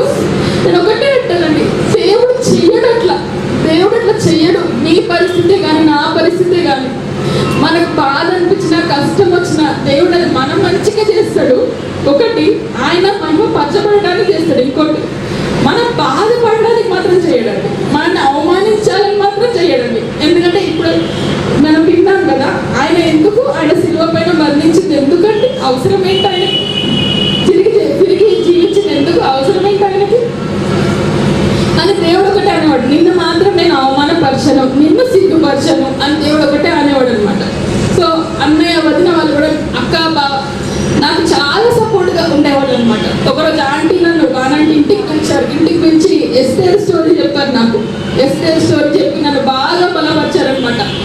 అట్లా కాదమ్మా, నీకు దేవుడు ఉన్నాడు, ఎస్తేర్ కూడా తల్లిదండ్రులు లేడు, కానీ ఎట్లా దేవుడు ఎస్తేర్ని గణపరిచిండు అని చెప్పి అన్నయ్య వదిన వాళ్ళందరూ ప్రార్థన చేసేవాళ్ళు, ఎంకరేజ్ చేసేవాళ్ళు. అయినా కూడా నేను మొహం చూపించుకోలేని పరిస్థితి ఉండేదన్నమాట. నాకు ఏంటి దేవా అని ఇట్లనే అడిగాను, ఏంటేసయ్యా అని.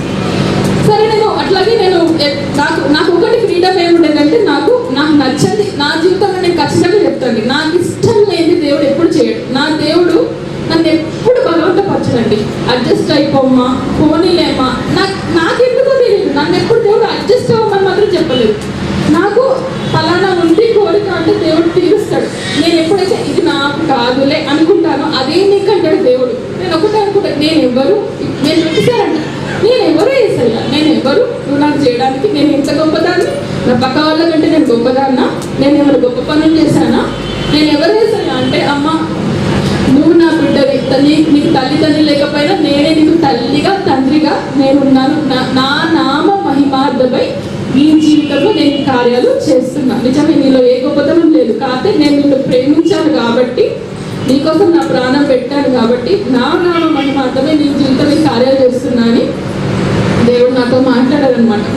సో ఇంకొక విషయం ఏం పంచుకుందాం అనుకున్నానంటే, ఒకసారి ఎట్లా ఉంటాయంటే పరిస్థితులు, మాకు భారత్ గ్యాస్ మా డాడీ పేరు మీద ఉంటుందండి. మేము రామంతపూర్కి షిఫ్ట్ అయినప్పుడు గ్యాస్ పేపర్స్ పోయినప్పుడు వాళ్ళు ఏమన్నారంటే, గ్యాస్ ట్రాన్స్ఫర్ కావాలా, రామ్నగర్ నుంచి రామంతపూర్కి ట్రాన్స్ఫర్ కావాలంటే ఎవరి పేరు మీద గ్యాస్ పేపర్స్ ఉన్నాయో ఆ పలానా మనిషి వచ్చి సంతకం చేయాలి అన్నారు అనమాట. అంటే నోటరీ చేయించాలి, ఒక ఫామ్ మీద నోటరీ చేయించాలా, పలానా మనిషి వచ్చి సంతకం చేయించాలి అన్నారు. అయితే ఇప్పుడు మా డాడీ కదా, డాడీ పేరు మీద గ్యాస్ ఉంది, మా డాడీ నోటరీ చేసినప్పుడు మా డాడీ సంతకం ఉండాలి. ఎట్లా? నేను చాలా, మనకి దేవుడు ఉన్నాడు కానీ ఒక్కొక్కసారి మన సొంత తెలివితేటలు ఉపయోగిస్తాం కదండి. దేవుడు ఉన్నా కూడా ఆయన పైన ఆధారపడకుండా మన సొంత తెలివితేటలు ఉపయోగించినట్టు నేను కూడా ఓకే మా డాడీ సంతకం నాకు తెలుసు, నేను ఫోర్జరీ చేసేస్తాను అని అనుకున్నాను. ఫోర్జరీ చేసేస్తాను అనుకున్న తర్వాత అది నోటరీ అయింది, ఇంకా అడ్వకేట్ స్టాంప్ చేయలేదు, మొత్తం టైప్ చేయించి మా డాడీ సంతకం కూడా చేస్తానండి.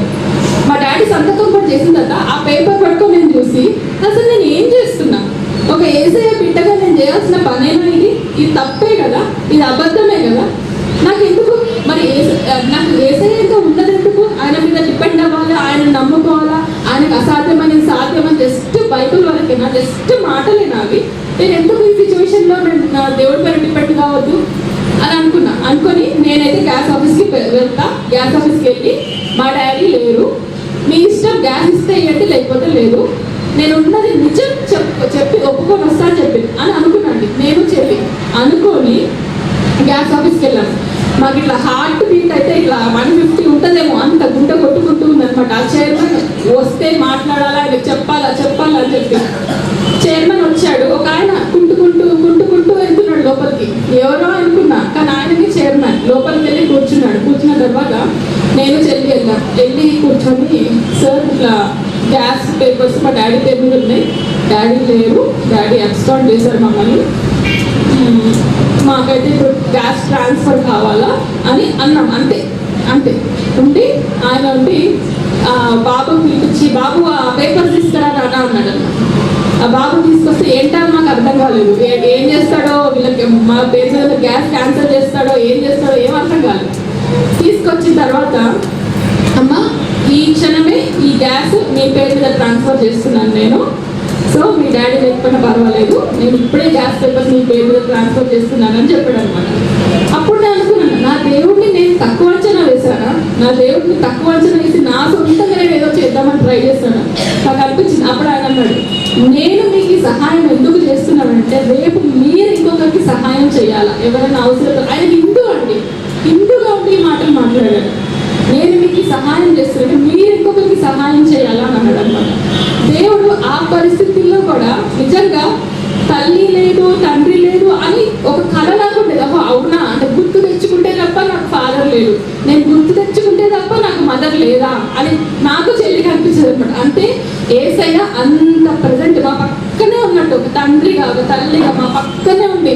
ప్రతి విషయంలో, ఉద్యోగ విషయంలో, గ్యాస్ విషయంలో కానీ, ఇంటి విషయంలో కానీ, హెల్త్ విషయంలో కానీ, ప్రతి విషయంలో, ఇంటి విషయంలో కానీ, నిజంగా పుట్టి విషయంలో, ప్రతి విషయంలో అంత జాగ్రత్తగా దేవుడు కేర్ తీసుకునేవాడు అనమాట. ఆ తర్వాత ఒక సంవత్సరం తర్వాత నా ఎంగేజ్మెంట్ బ్రేక్ అయ్యి 1 year తర్వాత అండి, నాకు అప్పటికి ప్రపోజల్స్ వస్తూ పోతూ ఉండేది. షలోమి ఆంటీ వాళ్ళ పెద్ద బాబా US లో ఉంటుంది. సో ఆంటీ వాళ్ళ షలోమికి పరిచయమైన వాళ్ళు మా ఆడపడుచు వాళ్ళ భర్త చిన్నప్పటి నుంచి తెలుసు అనమాట, ఆంటీకి కూడా తెలుసు అనమాట. సో ఆయనను షలోమి కలిసిందనమాట. షలోమి కలిస్తే ఆయన కలిసి, అరే మా బావమర్దికి ఒక పిల్ల కావాలి, ఎవరు ఉన్నారని తెలిసిన వాళ్ళంటే షలోమి ఉండి, అదే ఉంది చాలా భక్తి గల పిల్ల బాబీ, తల్లిదండ్రులు లేదంటే ఇక వాళ్ళు అట్లా మాట కలిసి ఇంకా 50,000 అది పెళ్లి చూపులకి నేను రావాలి. ఎట్లాంటి పెళ్లి చూపులు అంటే అది చాలా లేటెస్ట్ ఆన్లైన్ పెళ్లి చూపులు అనమాట. జస్ట్ వెబ్ కెమెరాలో చూసుకోవాలి మేము అంతే. అయితే ఇంకా నేనేమో వరి అవుతున్నాను, చెల్లి సంగతి ఎట్లా దేవా, చెల్లి సంగతి. నేను అంటే ఆయన అమెరికాలో ఉంటాడు, నేను పెళ్లి చేసుకుని అమెరికాలో వెళ్ళిపోయి చెల్లి ఎట్లా దేవా నేను భయపడుతున్నాను అనమాట.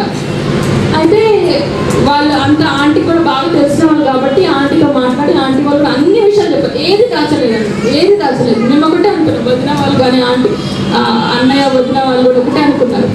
ఉన్న సంగతి చెప్తాం, ఎంగేజ్మెంట్ బ్రేక్ అయింది, తల్లిదండ్రులు లేరు, కట్నం ఇచ్చుకోలేము, అన్నీ ఓకే అయితేనే వాళ్ళు వస్తారు అని అనుకోలేదు అనమాట. నేను ఒక 50,000 రూపీస్ చిట్టి వేసుకునేదాన్ని, చెప్పాను కదా మమ్మీ సేమ్ చిట్టి, పొదుపు, ఆదా ఎక్కువ, ఒకరి మీద ఎప్పుడు ఆధారపడదు, ఆ మెంటాలిటీ తోటి నాకు 50,000 రూపీస్ చిట్టి వేసుకున్నాను అనమాట.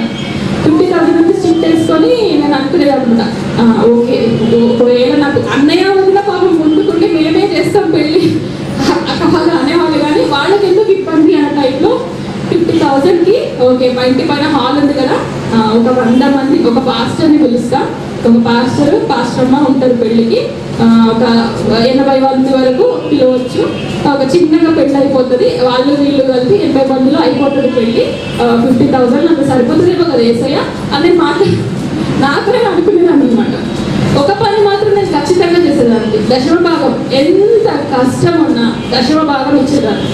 దశమ భాగం మాత్రం ఎప్పుడు అండి, నాకు డబ్బులు కష్టం ఉండేది, నాకు కూడా సరిపోకపోయేది, కానీ అది దేవుడి డబ్బు. దశమ భాగం మాత్రం ఎప్పుడు ముట్టలేదండి. నాకు ఎన్ఐఎంలో ఎక్స్ట్రా మనీ వచ్చేది, ఎక్స్ట్రా మనీ కూడా ఇట్లా అనాథ పిల్లల కోసం అని, ఇట్లా పేదవాళ్ళ కోసం అని చర్చ్లో ప్రకటిస్తూ ఉంటే ఇచ్చేసేదాన్ని అంత డబ్బులు.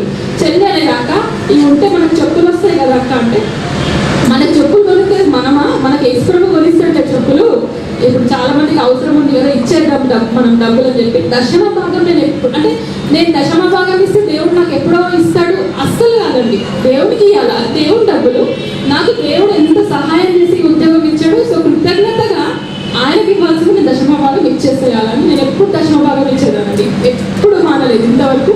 నేను ప్రస్తుతానికి గృహిణిని, మా హస్బెండ్ని కూడా ఎప్పుడు అంటే ఆ దశమ భాగం ఇవ్వని పరిస్థితి మాత్రం రానివ్వలేదండి. సో అట్లా ఆ డబ్బుల్లో మంచి ఇంత పెళ్లి చేసుకోవాలా, అయిపోతుంది ఇంకా అనుకున్నాను. అమెరికా సంబంధం వచ్చిన తర్వాత వాళ్ళు వెబ్లో ఆన్లైన్లో చూసి ఆంటీ వదిన అన్నయ్య వాళ్ళందరూ మాట్లాడారు అనమాట. చెప్తే ఇంకా వాళ్ళకు కూడా అంతా నచ్చింది. నచ్చిన తర్వాత ఆన్లైన్లో చూసుకొని అంతా ఓకే అనుకున్నాం. నాకు భయం వేస్తుంది, ఏసయ్యా ఏంటేసయ్యా నాకు, నేను చూడని మనిషి కదా, ఈయన ఎవరు అసలు, నన్ను ఆన్లైన్ చూసుకొని అంటే నేను చెప్పాలంటే నా మనసులో మాట అన్నయ్య వదిన పెద్దమ్మ ఆంటీ అందరూ సంతోషపడుతున్నారు, వీళ్ళందరూ సంతోషపడుతున్నారు ఏంటేసయ్యా, నేను మంచిని చూడని కూడా చూడలేదు అసలు ఎట్లా అంటే ఎంగేజ్మెంట్ అన్నారు. అప్పుడు ఎంగేజ్మెంట్ ఎట్లేసయ్యా లేదేసయ్యా నువ్వు ప్రతి విషయంలో నువ్వు నాతో మాట్లాడతావు కదా, ఇప్పుడు కూడా నాతో మాట్లాడు, నాకు పీరియడ్స్ ప్రాబ్లం ఇంకా ఉంది, నేను మందులు వాడాను కాకపోతే ఇంకా మొత్తం సెట్ అవ్వలేదు, నాకు ఇంకా ఉంది.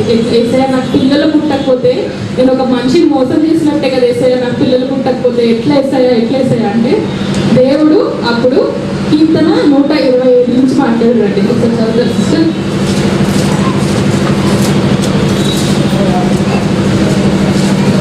యెహోవా ఇల్లు కట్టించని ఎడల దాని కట్టువారి ప్రయాసము వ్యర్థమే. యెహోవా పట్టణమును కాపాడని ఎడల దాని కావలి కాయువారు మేలుకొని ఉండుట వ్యర్థమే. మీరు వేకువనే లేచి చాలా రాత్రి అయిన తరువాత పండుకొనుచు కష్టార్జితమైన ఆహారము తినుచు ఉండుట వ్యర్థమే. తన ప్రియులు నిద్రించుచుండగా ఆయన వారికి ఇచ్చుచున్నాడు. కుమారులు యెహోవా అనుగ్రహించు స్వాస్థ్యము, గర్భఫలము ఆయన ఇచ్చు బహుమానమే. యవన కాలమందు పుట్టిన కుమారులు బలవంతుని చేతిలోని బాణముల వంటి వారు. వారితో తన హక్కుల పొది నింపుకొనిన వాడు ధన్యుడు. అట్టి వారు సిగ్గుపడక గుమ్మములో తమ విరోధులతో వాదించుడు.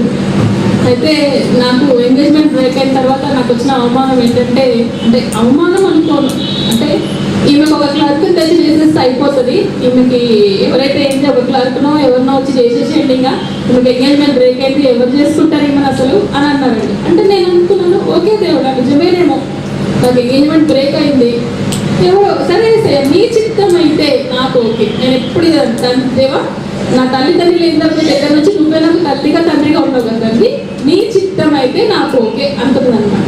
సో అందరూ అనేవాళ్ళు, అంటే కొంతమంది అన్నారు అనమాట, నీ క్లర్క్ నుంచి చేసేస్తే అయిపోతుంది అంటే. నేను ఒకటే అన్నాను, ఏసయ్య ఆ మాట నువ్వు అంటున్నావా, నువ్వంటే నాకు ఓకే. నువ్వు ఆ మాట అనకపోతే నేను ఒప్పుకోను, నువ్వు అనకపోతే నేను ఒప్పుకోను. ఎందుకంటే నా జీవితంలో దేవుడు ఎప్పుడు కాంప్రమైజ్ కాలేదండి, కాంప్రమైజ్ కాలేదు. నేను కాంప్రమైజ్ అవ్వడానికి ట్రై చేస్తాను, సరేలే వద్దులే నాకెందుకులే ఎందుకు అనుకున్నాను. కానీ దేవుడు, నేను ఒకటే ఎప్పుడు తలుచుకుంటానంటే దేవుడు ఎప్పుడు కాంప్రమైజ్ కాలేదు. లేదు అది నీకే, అది నువ్వు చేయాల్సిందే, నువ్వు ఉండాల్సిందే అని ఎప్పుడు దేవుడు అంటున్నాడు. సో ఒకటే అనుకున్నాడు, దేవా నువ్వు అంటున్నావా ఆ మాట అంటే, లేదు దేవుడు అనట్లేదు ఆ మాట అని. ఇంకా అప్పుడు అది అమెరికా ప్రపోజల్ వచ్చిందంటే, వచ్చిన తర్వాత మేము ఎట్లా అంటే మా ఫ్యామిలీ తరఫు నుంచి ఒక 1.5 వాళ్ళు 3 lakhs అడిగారు. అన్నయ్య ఉంటే నేను 3 lakhs అయినా నేను చేస్తాను కదా నీ పెళ్ళి, నేను ఎట్లా నేను పెట్టుకుంటాను నీ పెళ్ళికి ఖర్చు 3 lakhs అయినా అంటే, అప్పుడు ఆంటీ ఉండి వద్దు బాబు మనం 1.5లో చేద్దాం పెళ్ళి, 1.5 lakhs మనం ఇస్తాము వాళ్ళకి, మిగతా ఖర్చు వాళ్ళు పెట్టుకోవాలని ఇంకా ఆంటీ మాట్లాడేవాళ్ళు అనమాట వాళ్ళ తరఫున.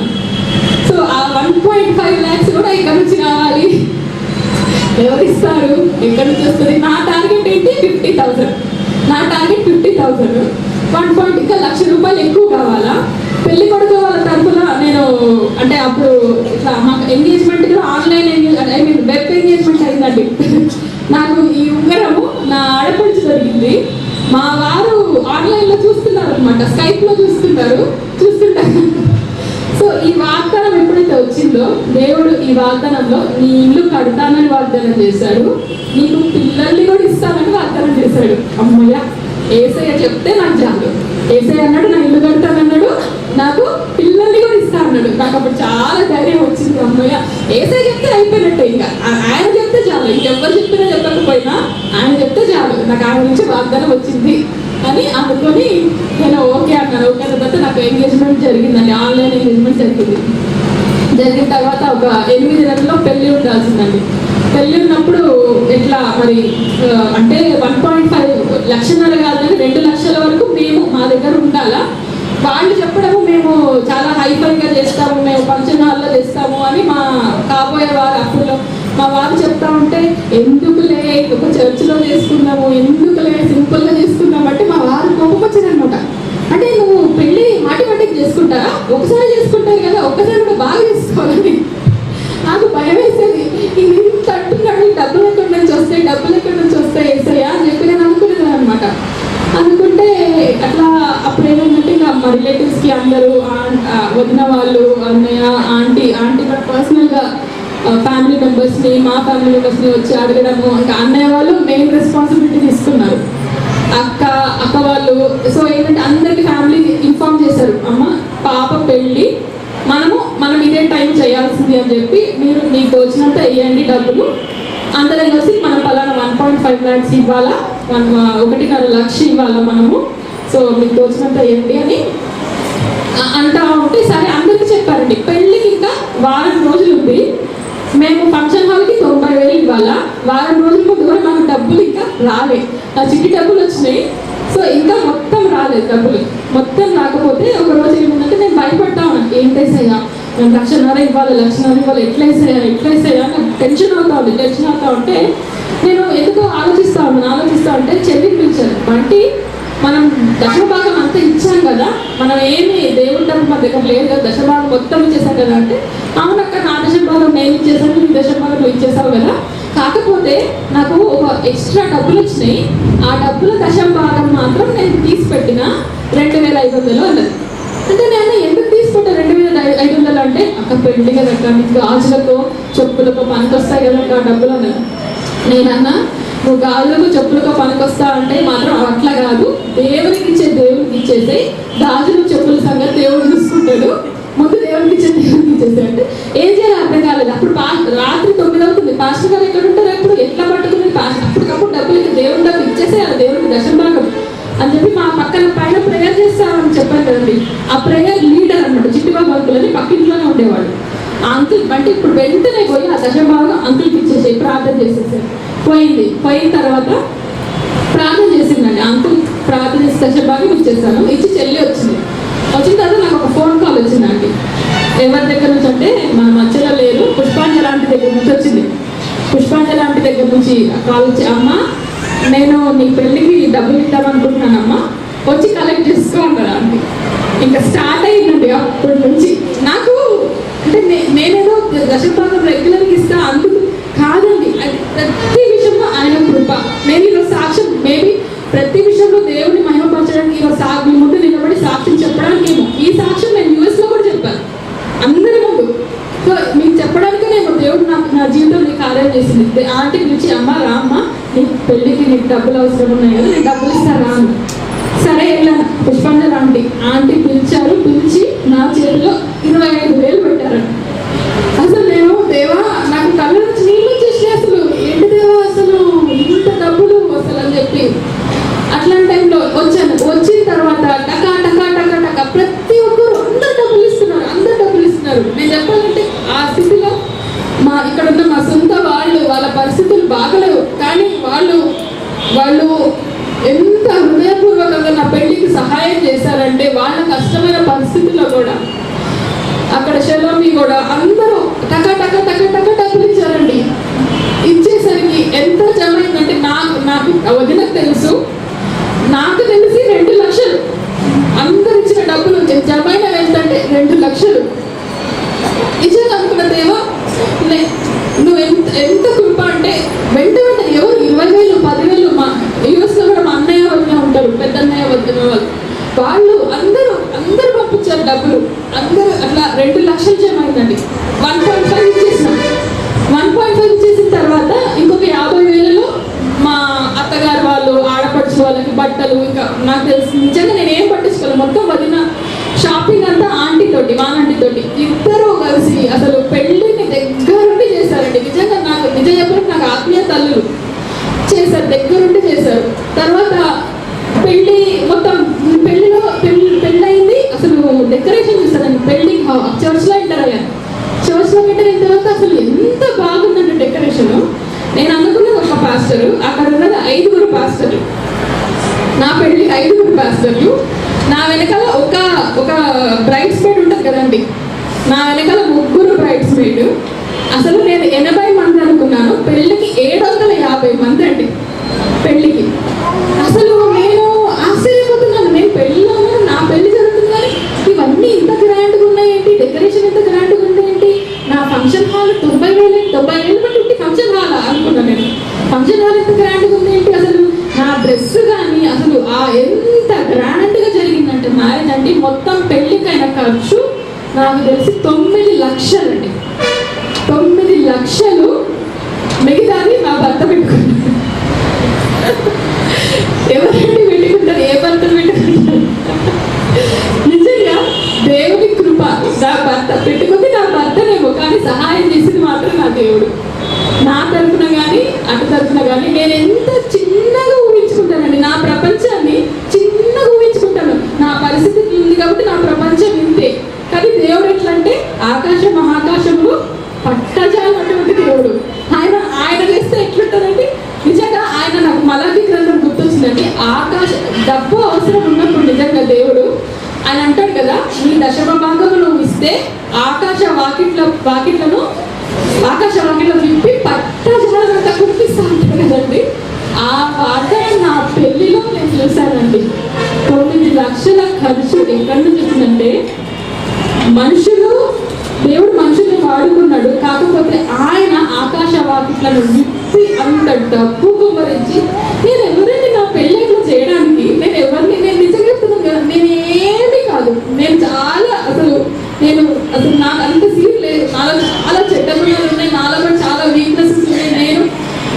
కానీ ఎందుకు అయితే ఆ పెళ్ళికి వచ్చిన వాళ్ళందరూ ప్రతి ఒక్కరు అన్నది, మా బోత్ సైడ్స్ హిందూస్ ఉన్నారండి.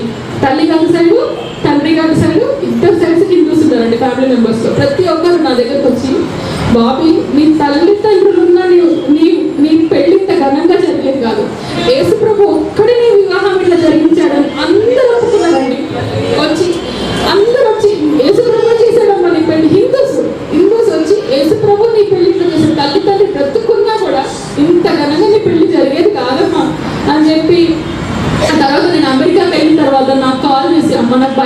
కావాలమ్మా, నేను బైబిల్ నిజంగా యేసుప్రభు ఎంత గొప్పగా నేను పెళ్లి చేశాడు, అసలు ఎంత గ్రాండ్గా అయిందమ్మా, మన ఫ్యామిలీలో ఇంత గ్రాండ్గా ఎవ్వరి పెళ్లి కాలేదమ్మా అని అందరూ దగ్గరికి వచ్చి నేను ఆశ్చర్యపోయి అసలు ఏసయ్య నువ్వు నా జీవితం ద్వారా ఇంత గొప్ప కార్యాలు చేస్తున్నావు ఏసయ్య, నువ్వు నన్ను వాడుకుంటున్నావు తండ్రి, నిన్ను మర్చుకోవడానికి అని చెప్పి నేను ఎంత సంతోషపడ్డానంటే బైబిల్స్ అడిగితే చెల్లితో బైబిల్స్ పంపించాను, కొనిపించి బైబిల్స్ పంపించి ఎంత సంతోషపడ్డాను. ఆ తర్వాత నాకు పీరియడ్స్ ప్రాబ్లం ఇంకా అట్లాగే ఉందండి, కావట్లేదు. నాకు ప్రాబ్లం ఏంటంటే ఇప్పుడు పీరియడ్స్ రెగ్యులర్గా అవ్వట్లేదు. నాకు థైరాయిడ్ ప్రాబ్లం కూడా ఉందండి, థైరాయిడ్ ప్రాబ్లం ఉంది, పీరియడ్స్ ప్రాబ్లం ఉంది, పెళ్ళి అయింది దేవుడి దయ వల్ల 2 months అయింది. మా భర్తకి నేను ఏం చెప్పలే, కామ్గున్నాను అనమాట. దేవుడి వాగ్దానం ఉంది కదా, నాకు పిల్లలు ఇస్తామని దేవుడి వాగ్దానం మీద ఉంది కదా, కామ్గున్నాను.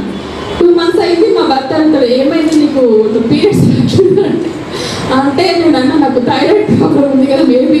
నేను నా భర్తకి ఏం చెప్పాలో తెలియక అంతవరకు బాగానే ఉంది, పెళ్ళైన తర్వాత మొదలైంది ప్రాబ్లం అని అట్లా నా భర్త దగ్గర చెప్తున్నాను అనమాట. ఏం చెప్పాలో అర్థం కాక భయం వేసి ఇంకా నేను మా భర్తని నేను డాక్టర్ దగ్గర తీసుకపోతాను, నేను గైనకాలజిస్ట్ తీసుకపోతే పద అసలు ఇట్లా మంచిది కాదు, పీరియడ్స్ కాకపోవడము మంచిది కాదు అని అంటా ఉంటే 2 months నుంచి కాలేదు నాకు పీరియడ్. సరే అని ఇంకా నేను డాక్టర్ అపాయింట్మెంట్ తీసుకుందాం అనుకున్నానండి. అక్కడ అనుకున్నది మా హస్బెండ్ అన్నాడు ఎందుకైనా మంచిగా ఒకసారి టెస్ట్ చేద్దాము, ఒకవేళ ప్రెగ్నెన్సీ ఏమో టెస్ట్ చేద్దాము అని అనమాట. టెస్ట్ చేస్తే తెచ్చాము కిట్, ఇప్పుడు ఈజీగా అవైలబుల్ ఉన్నాయండి. కిట్ తెచ్చి టెస్ట్ చేస్తే నెగిటివ్ వచ్చింది. నెగిటివ్ వస్తే ఇంకా నాకు టెన్షన్, అమ్మో ఇప్పుడు డాక్టర్ దగ్గర తీసుకెళ్తాడు. మా హస్బెండ్ తీసుకెళ్ళాక ఆయనకి అంతా తెలిసిపోతుంది నాకు ప్రాబ్లం ఉంది, వాళ్ళు స్కాన్ తీస్తారు అన్నీ. ఒక డాక్టర్ అయితే ఇక్కడ ఏమన్నదంటే అమ్మ నీకు దేవుడు తప్ప నేను ఎవరు హీల్ చేయలేదమ్మా, నీ కండిషన్ అంత వర్స్ట్గా ఉంది అన్నదా ఒక డాక్టర్ అయితే. అంత నాకు దీంతో వచ్చానమాట. వచ్చిన తర్వాత ఒక 1 week తర్వాత నాకు బాగా తిప్పేస్తుంది, తలంతా తిప్పేస్తుంది, కళ్ళు తిరుగుతున్నాయి. మేము బయటికి వెళ్ళొచ్చు అనమాట, నేను మా భర్త బయటికి వెళ్ళిన తర్వాత మేము బయటికి వెళ్ళొచ్చినందుకు తిప్పుతుందేమో, బాగా కళ్ళు తిరుగుతున్నాయేమో, నాకు పచ్చడన్నం తినాలని, నాకు ఆవకాయన్నం కావాలని అడుగుతున్నాను. ఒక వారం రోజులు టెస్ట్ చేసుకున్న తర్వాత నెగిటివ్ వచ్చిన తర్వాతనే అంటే ఇంకా మళ్ళీ మా హస్బెండ్ అన్నారు మా భర్త ఒకసారి మళ్ళీ టెస్ట్ చేయండి, దేవుడా ఇది ఎందుకు ఊరికే ప్రెగ్నెన్సీ టెస్ట్ అది నాకు బాధ అనిపించింది. ఒకరోజు ఫాస్టింగ్ ఉండి ప్రేయర్ చేశాను అనమాట. బాగా ఏడ్చా ఏసయ్య నా భర్త ముందు నన్ను అవమానించకు, నా భర్త ముందు నన్ను ఎప్పుడు అవమానించలేదు అసలు, నా అవమానాన్ని కూడా ఘనతగా మార్చడం, నన్ను అవమానించిన తండ్రి నాకు ఏం చేయాలో అర్థం కావట్లేదు వేసే, నాకు భయం వేస్తుంది వేసే అని ప్రార్థన చేస్తుంటే కిట్ తెచ్చుకొని మళ్ళీ టెస్ట్ చేస్తే అప్పుడు పాజిటివ్ వచ్చిందండి. అప్పుడు నేను ప్రెగ్నెంట్ అని. నిజంగా అసలు నాలాంటి ప్రాబ్లంకి అసలు పిల్లలు పుడతారా, నీకు పిల్లలు పుట్టరు అని డాక్టర్ అన్నారు, పుట్టకపోవచ్చు కష్టమవుతుందని వేరే వాళ్ళు కూడా అన్నారు. కానీ అట్లాంటిది నాకు దేవుడు ఒక గర్భఫలాన్ని ఇచ్చాడు, నాకు ప్రెగ్నెన్సీని ఇచ్చాడు దేవుడు.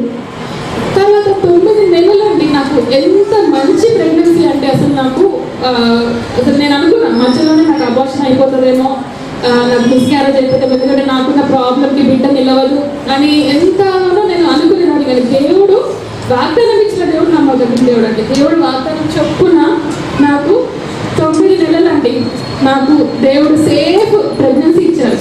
ఇప్పుడు డెలివరీ టైం ఎట్లా నాకేం చేయాలో తెలీదు. మా అత్తగారు అప్పుడు ఇండియాలో ఉన్నారు, మా ఆడపడుచుకి అదే టైంలో బిడ్డ పుట్టి చనిపోయాడండి. నేను మా ఆడపడుచు ఒకటే టైంలో ప్రెగ్నెంట్, మా ఆడపడుచు బిడ్డ పుట్టి చనిపోయాడండి. చనిపోతే అప్పుడు నాకు టెన్షన్ అనమాట. మా అత్తగారు ఇక్కడ ఉన్నారు, ఎట్లా అంటే మా పెద్ద ఆడపడుచు డెలివరీకి వస్తా అంటండి. డెలివరీకి వస్తా అన్నప్పుడు అప్పుడు ఏమైందంటే వాళ్ళకి షికాగోలో చాలా స్నో పడుతున్నప్పుడు అప్పుడు ఏమైందంటే ఆ స్నో పడుతున్న టైంలో నాకు పెయిన్ స్టార్ట్ అయ్యాయండి.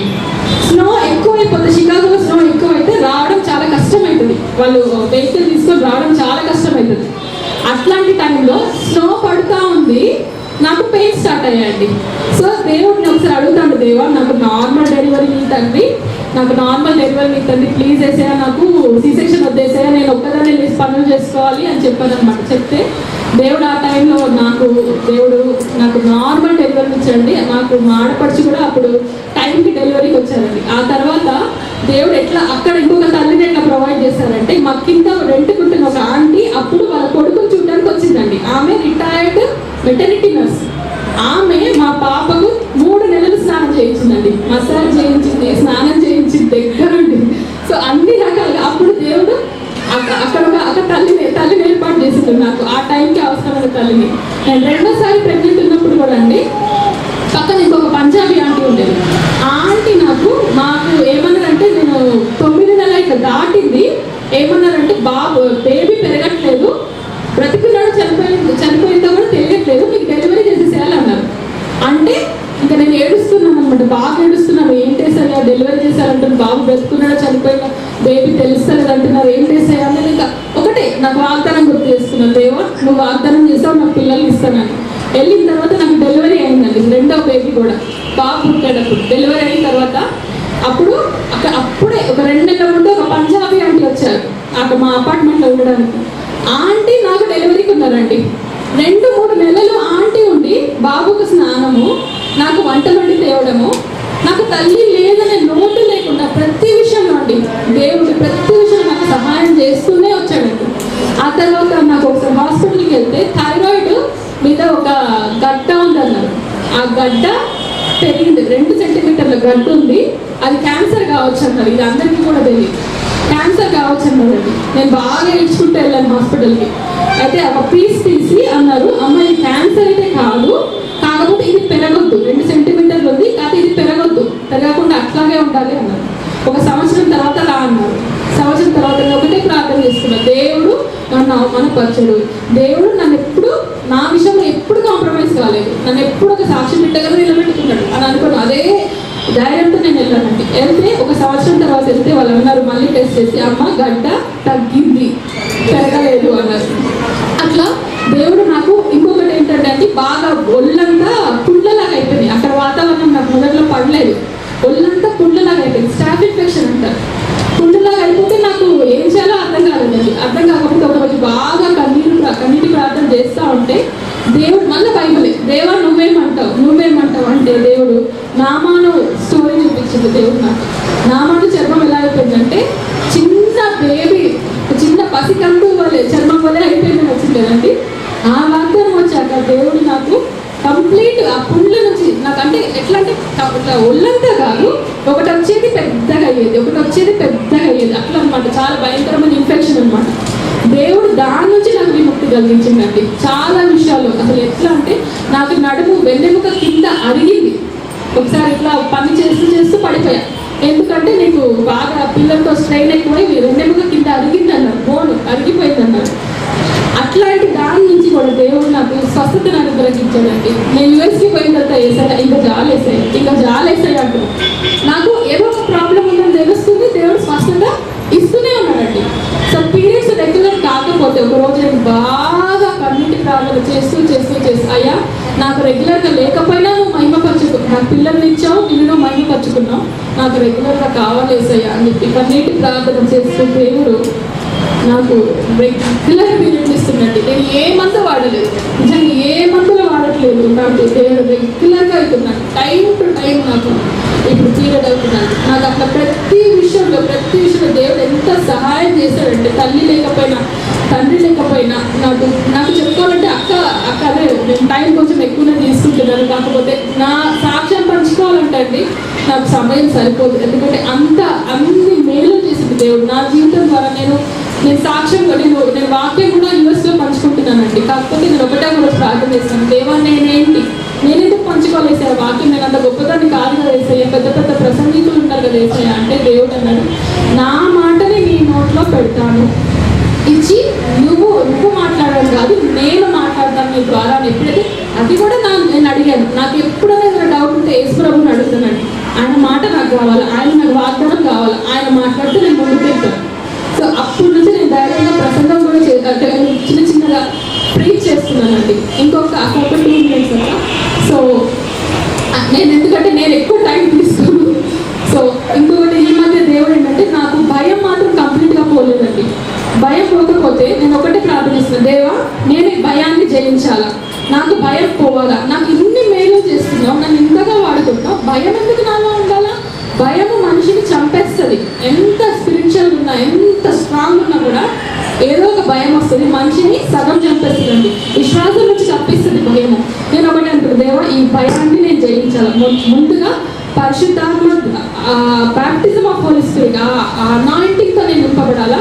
ఆ బ్యాప్టిజం ఆఫ్ హోలీ స్పిరిట్ నాకు కావాలేసయ్యా, భయాన్ని నేను జయించాలేసయ్యా, నాకు భయం వద్దు అని చెప్పి ప్రార్థిస్తుంటే దేవుడు 2వ తిమోతి ఫస్ట్ చాప్టర్లో దేవుడు పిలికితనమైన 7వ వచనం 2వ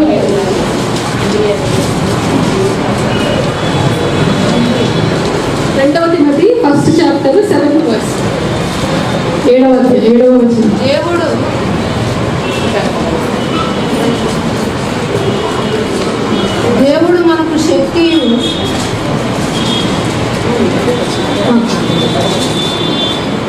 దేవుడు మనకు శక్తియు ప్రేమయు ఇంద్రియ నిగ్రహమును గల ఆత్మనే ఇచ్చాను గాని పిరికితనము గల ఆత్మనీయలేదు. అంతే. దేవుడు ఇవ్వనప్పుడు నాకెందుకు, నా దగ్గరకు అది వస్తుంది, కానీ దేవుడు ఇవ్వలేదు. దేవుడు ఇచ్చింది మనం తీసుకుంటున్నాం కదండి.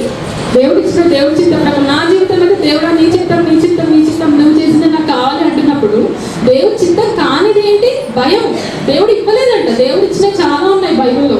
దేవుడు ఇవ్వలేదు అని ఎంత క్లియర్గా చెప్తున్నా అంటే భయం, పిరికితనం ఆత్మ దేవుడు ఇవ్వలేదండి. ఈ వాక్యము దేవుడు నాకు వాగ్దానం ఇచ్చిన తర్వాత నేను ఒకటే చెప్తున్నాను, భయము నువ్వు దేవుడు ఇచ్చింది కాదు. నువ్వు ఇక్కడ నుంచి వెళ్ళిపో, అసలు నువ్వు నాకు దేవుడు నాకు ఇవ్వలేదు, నువ్వు నాకు ఎందుకు అసలు అని చెప్పి ఎటువంటి సమస్య అయినా, ఎర్ర సముద్రమైనా ఎరుకోకూడదని దేవుడి ముందు నిలబడినప్పుడు భయం ఎందుకు నిలబడాలా? ఏ సమస్య మాత్రం ఎందుకు నన్ను భయం పెట్టాలా? దేవుడు నాకు ఇవ్వలే, నాకు వద్దు అంతే. ఏదైనా విషయం నాకు భయం అవుతుందంటే నువ్వు నాకు దేవుడు ఇవ్వలే, నాకు వద్దు, నేను భయపడను. అయితే ఏమీ లేకపోతే లేదు. ఏదైనా సరే దేవుడి చిత్తం నా విషయంలో జరుగుతుంది. జరిగినా జరగకపోయినా నేను అనుకున్న దేవుడి చిత్తం జరుగుతుంది, ఆయన మహాపరచబడుతుంది.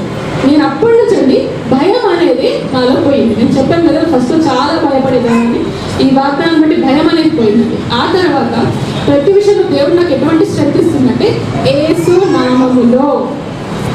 యోహాను సువార్త 1వ గ్రంథంలో ఉంటుంది కదండి,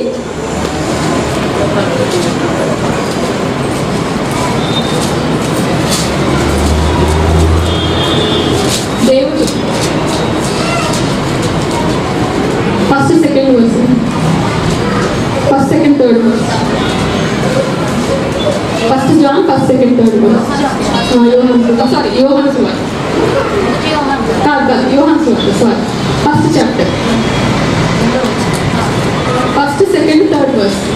ఆదియందు వాక్యం ఉండేను, వాక్యము దేవుని యొద్ద ఉండేను, వాక్యము దేవుడై ఉండేది. ఆయన ఆదియందు దేవుని యొద్ద ఉండేది. సమస్తమును ఆయన మూలముగా కలిగి ఉన్నది ఏది ఆయన లేకుండా కలగలేదు. ఆయనలో జీవం ఉండేను, ఆ జీవము మనుషులకు వెలుగై ఉంది. సో మీకు ఎన్నోసార్లు అండి ఇప్పుడు ఆదరణ చేసి ఈ జీసస్ నేమ్, ఏసునామంలో చాలా నాకు ఏసునామం చాలా కామన్ అయిపోయింది. ఎందుకంటే నేను కన్వర్ట్ అయ్యి 15 సంవత్సరాలు అయిపోయింది కాబట్టి ఏసునామం. కానీ నాకు ఒక రోజు దేవుడు మాట్లాడండి, ఏసునామంలో ఉన్న శక్తి గురించి మాట్లాడండి. ఏసునామంలో క్రియ జరిగింది, ఒక క్రియ జరిగింది అంటే ఏసునామంలో మన జీవితంలో ఆ క్రియ అనేది జరుగుతుందండి. అప్పటి నుంచి నేను ఇన్ జీసస్ నేమ్ ఏదైనా సరే నాకు పలానా పరిస్థితి ఉన్నప్పుడు ఇన్ జీసస్ నేమ్ ఎందుకంటే అక్కడ క్రియ జరుగుతుంది కాబట్టి. యేసు నామంలో మొత్తం సృష్టి వచ్చినప్పుడు మన జీవితంలో ఎందుకు జరగవు కార్యాలు? యేసు నామములో. సో అది భయం అనేది ఈ కొద్ది కాలంలో నాతో 2 విషయాలు దేవుడు మాట్లాడి భయం అనేది పోగొట్టాడు. అది దేవుడి వచ్చింది కాదు, నాకొద్దు. ఇంకొకటి ఏంటంటే యేసు నామంలో ఉన్న శక్తి, యేసు నామంలో క్రియ జరుగుతుంది. అది హీలింగే కానివ్వండి, సమస్య కానివ్వండి, ఏదైనా సరే యేసు నామంలో క్రియ జరుగుతుంది. అది నేను నమ్మడం మొదలు పెట్టామండి. ఎన్నో విషయాల్లో నేను బాధపడ్డ విషయాల్లో యేసు నామంలో జరుగుతుంది. ఇన్ జీసస్ నేమ్ అని ఎప్పుడు జరిగింది ఆ క్రియ అనేది ఆటోమేటిక్గా జరుగుతుంది యేసు నామంలో. అదొకటి మీతో పంచుకున్నాను. యేసు నామం అంటే చాలా సింపుల్ కాదండి. యేసు నామం అంటే చాలా బలమైన నామం, యేసు నామం అదొకటి. సో దేవుని బట్టి నేను ఎన్నో ధన్యవాదాలు చెల్లిస్తున్నాను. దేవుడికి నాకు చాలా పంచుకోవాలని ఉంది కానీ సమయం లేదు, మీ టైం కూడా ఎక్కువ తీసుకోవాలని అనుకోవట్లేదు. లేదు. నాకు నిజంగా నేను అక్కడ అమెరికా కూడా పోయి నేను గొప్ప అని కాదు, కానీ అక్కడ కూడా వెళ్ళి దేవుడిని మహిమపరుస్తున్నాను, నా సాక్ష్యం చెప్పుకుంటున్నాను. అక్కడ కూడా ఇక్కడ కూడా నాకు ఈ సాక్ష్యం చెప్పడానికి, దేవుడిని మహిమపరచడానికి నాకు ఇచ్చిన అవకాశాన్ని బట్టి మీకు వందనాలండి. సహాయం అనేది మనుషుల నుంచి వస్తుంది, డబ్బు నుంచి వస్తుంది, తిండి సహాయం చేస్తుంది, మన చదువు మనకు సహాయం చేస్తుందండి. కానీ కీర్తన 121 అంటారు కదా, మన సహాయము యెహోవా నుంచే వస్తుందండి. ఆ సహాయం ఎవరు చేసినా, ఏది చేసినా, ఎట్లా జరిగినా కూడా సహాయము యెహోవా దగ్గర నుంచే వస్తుందండి. నా సహాయము నేను ఈ రోజు ఇలా ఉన్నానంటే నా సహాయం యెహోవా దగ్గర నుంచి వచ్చింది కాబట్టి దేవుడి నామానికి వందనాలు. పేషెన్స్గా నా వాక్యం ఉన్నందుకు, నా సాక్ష్యం ఉన్నందుకు మీకు అందరికీ కూడా వందనాలు. నా సాక్ష్యం దేవుడు దీవించాలని ప్రార్థిస్తున్నాను. అక్కడ కూడా చాలా చాలా థ్యాంక్స్.